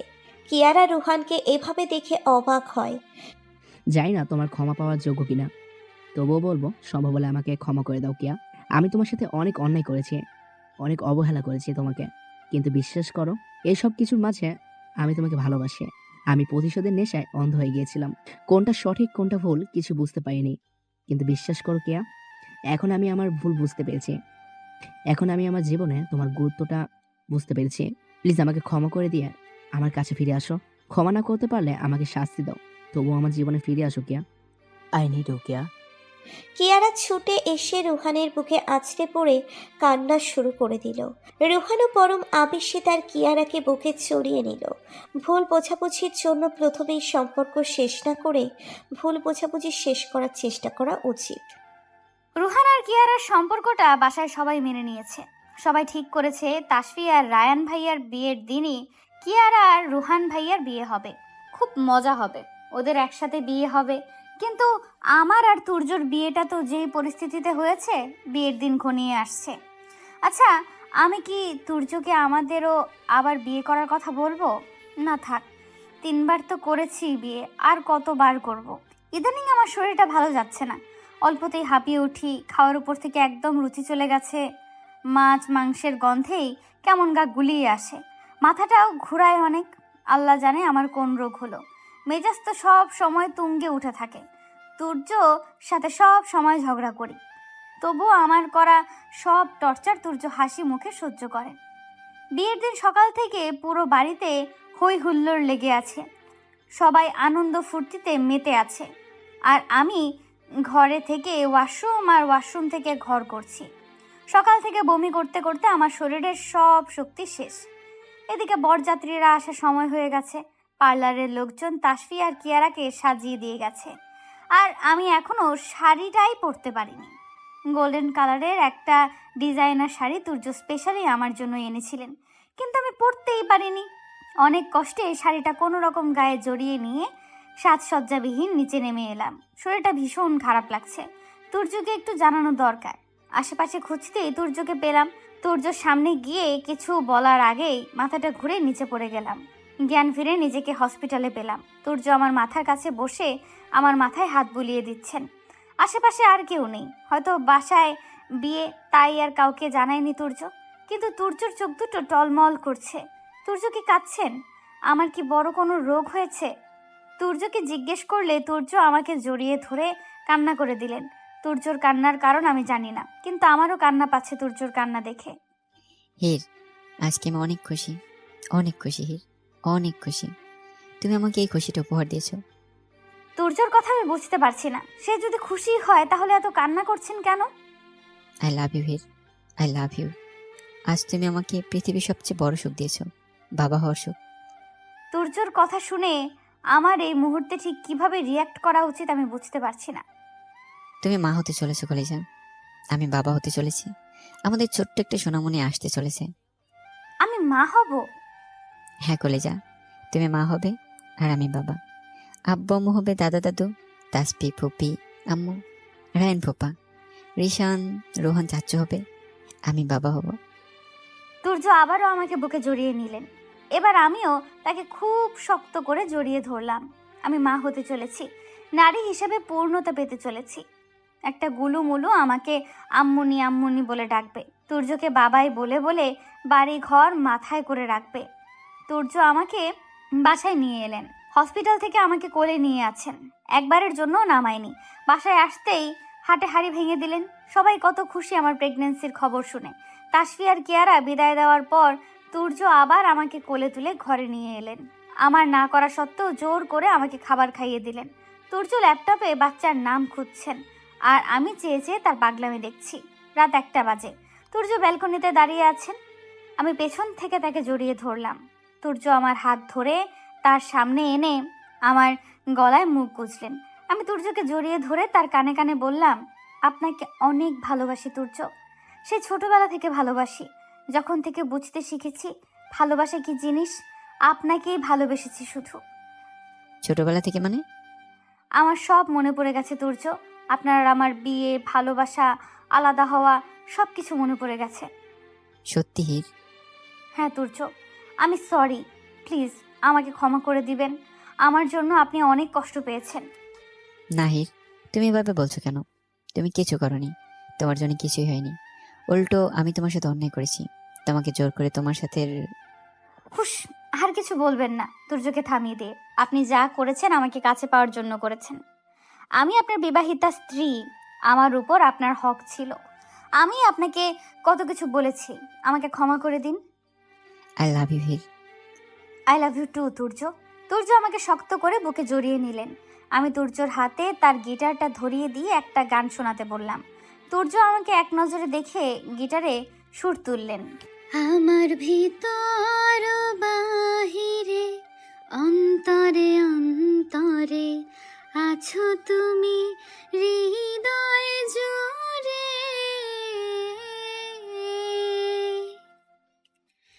ঢেকে রাখি যেমন কুসুম পাপড়ির আবডালে ফসলের ঘুম, ঢেকে রাখি যেমন কুসুম পাপড়ির আবডালে ফসলের ঘুম, তেমনি তোমার নিবিড় চলা মরমের মূল পথ ধরে আমার ভিতর বাহিরে অন্তরে অন্তরে আছো তুমি হৃদয় জুড়ে, পুষে রাখি যেমন ঝিনুক খোলসের আবরণে মুক্তোর সুখ, পুষে রাখি যেমন ঝিনুক খোলসের আবরণে মুক্তোর সুখ, তেমনি তোমার গভীর ছোঁয়া, তেমনি তোমার গভীর ছোঁয়া, ভিতরের নীল বন্দরে আমার ভিতর বাহিরে অন্তরে অন্তরে আছো তুমি হৃদয় জুড়ে, ভালো আছি ভালো থেকো, আকাশের ঠিকানায় চিঠি লিখো, ভালো আছি ভালো থেকো, আকাশের ঠিকানায় চিঠি লিখো, দিও তোমার মালা খানি, দিও তোমার মালা খানি বাউলে রে মনটারে আমার ভিতর বাহিরে অন্তরে অন্তরে আছো তুমি হৃদয় জুড়ে, আমার ভিতর বাহিরে অন্তরে অন্তরে আছো তুমি হৃদয় জুড়ে। গান শেষ করতেই দেখলাম আমার চোখ ভিজে গেছে। জানি না কেন যতবার তুর্যর গলায় গাওয়া গান শুনি আমার চোখ ভিজে যায়। তুর্য আমাকে কোলে তুলে নিয়ে বিছানায় শুইয়ে দিলেন। নিজের ভর আমার উপর ছেড়ে দিয়ে তুর্য আমার ঠোঁট দুটো নিজের দখলে নিয়ে নিলেন। তুর্য আমার ঠোঁটের স্বাদ নিচ্ছেন আর আমি তাকে শক্ত করে জড়িয়ে ধরে রেখেছি। কিছুক্ষণ বাদে তুর্য আমার ঠোঁট ছেড়ে দিয়ে আমার ঘাড়ে মুখ ডুবিয়ে দিলেন। ভেসে গেলাম আমরা ভালোবাসার সাগরে। 5 বছর পর। 5 বছর সময় পেরিয়ে গেছে, বদলে গেছে অনেক কিছু। রুহান কিয়ারাকে নিয়ে লন্ডনে শিফট হয়ে গেছে। তাসফি আর রায়ান ভাইয়ার একটা মেয়ে আছে। ও হ্যাঁ, আপনাদের তো বলাই হয়নি, আমার আর তুর্যরও কিন্তু একটা মেয়ে আছে। তুর্যর জীবন তার মেয়ে, মেয়ের নাম রেখেছেন তুর। তুর এখন অনেক বড় হয়েছে, স্কুলে যায়। তুর্যই নিয়ে যায় আর দিয়ে আসেন। সারাদিন বাবা মেয়ে একসাথে থাকে, মাঝখান থেকে একা পড়ে গেছি আমি। সারাদিন এই সময়টুকু অপেক্ষা করি যখন আমার সারাদিন এই সময়টুকুর অপেক্ষা করি যখন আমার রাজকন্যা স্কুল থেকে ফিরে এসে আমার সাথে দেখা করতে আসে। আজকে একটু দেরি হয়ে গেছে বোধহয়। গাড়ির হর্ন শুনতে পাচ্ছি, তুর্য আর তুর এসে পড়েছে। বাবা মেয়ে একসাথে আসছে, না জানি কত সুন্দর লাগছে তাদের। প্রতিদিনকার মতো তুর্য থম মেরে বসে আছে আর তুর আশেপাশে দেখছে। এখন হয়তো তুর তার বাবাকে জিজ্ঞেস করছে, মামনি উঠবে কখন বাবাই? আর তুর্য তুর্য তার চোখের পানি আড়াল করে জবাব দেবেন, তোমার আম্মুনি অনেক ঘুম কাতরে মামুনি, সে উঠবে না এখন, তুমি বড় হলে উঠবে। আমি জানি। তুর্যর চোখ বেয়ে অশ্রু ধরা পড়ছে। হ্যাঁ, আমি মাটির নিচ থেকে কিছুই দেখতে পারছি না, কিন্তু তুর্যর প্রতিটা নিঃশ্বাস অনুভব করতে পারি। অনেক স্বপ্ন ছিল তুর্য আর আমাদের সন্তানকে নিয়ে সারাটা জীবন সুখে শান্তিতে খুনসুটিতে কাটিয়ে দেব। কিন্তু নিয়তির কি সুন্দর পরিহাস, সব সুখ দিয়ে আমার জীবনটাই কেড়ে নিল। তুরকে জন্ম দিতে গিয়েই আমার মৃত্যু হয়। শেষবারের মতো একটা বার তুর্যকে দেখতেও পারিনি। আমার মেয়ে এখন কতটা বড় হয়েছে, দেখতে কেমন হয়েছে জানার খুব ইচ্ছে করে। আমার রাজকন্যাটাকে শেষবারের মতো বুকে নিতে ভীষণ ইচ্ছে করে। শেষবারের মতো তুরকে কোলে নিয়ে তুর্যর গিটারের তালে নাচার ইচ্ছে হয়। শেষবারের মতো তুর্যর কণ্ঠে নিজের জন্য একটা গান শুনতে ইচ্ছে করে খুব। কিন্তু নিয়তির খেলায় আমি যে হেরে গেছি। তুর্য এখন চলে যাচ্ছে। তুর্য বিরক্ত হয়ে গেছে। জানি তুর্য গাড়ির কাছে গিয়ে এক দৃষ্টিতে বেশ কিছুক্ষণ আমার দিকে তাকিয়ে থাকবেন। তার এই দৃষ্টির মানে আমি বুঝি। তার দৃষ্টিতে আমার প্রতি অনেক অভিমান জমে আছে, তাকে একা ফেলে চলে আসার অভিমান। যেই আমিটার জন্য তুর্য এত লড়াই করেছেন, সেই আমি স্বার্থপরের মতো আমার ভালোবাসাকে একা ফেলে চলে এসেছি। ভালো থেকো প্রিয়, তোমাকে অনেক ভালোবাসি। আমার সেই তুমিটাকে অনেক ভালোবাসি। যে মানুষটি সারা জীবন পাশে থাকবে বলে কথা দেয়, সেই মানুষটি কিন্তু সবার আগে জীবন থেকে সরে যায়। হুমায়ুন আহমেদ। সমাপ্তি। জানি না গল্পটা পড়ে আপনাদের কেমন লাগছে, কিন্তু শেষ পর্বটা লিখতে গিয়ে আমার চোখ ভিজে গিয়েছিল। শুরুতেই যখন এই এন্ডিংটা ভেবে রেখেছিলাম তখন এতটা খারাপ লাগেনি, কিন্তু আজকে এতটা খারাপ লেগেছে বলার মতো না। তুর্য আর হীর আমার কাছে কতটা স্পেশাল বলে বোঝাতে পারবো না। মৃত্যু জিনিসটা খুব স্বাভাবিক একটা ব্যাপার, এই জন্যই শেষটা এইভাবে সাজানো। আমাকে বকা দিয়েন না প্লিজ। গল্পটা কেমন লেগেছে অবশ্যই জানাবেন। ভালো লাগলেও বলবেন, খারাপ লাগলেও বলবেন। কাল বা পরশু নতুন একটা গল্প লিখব।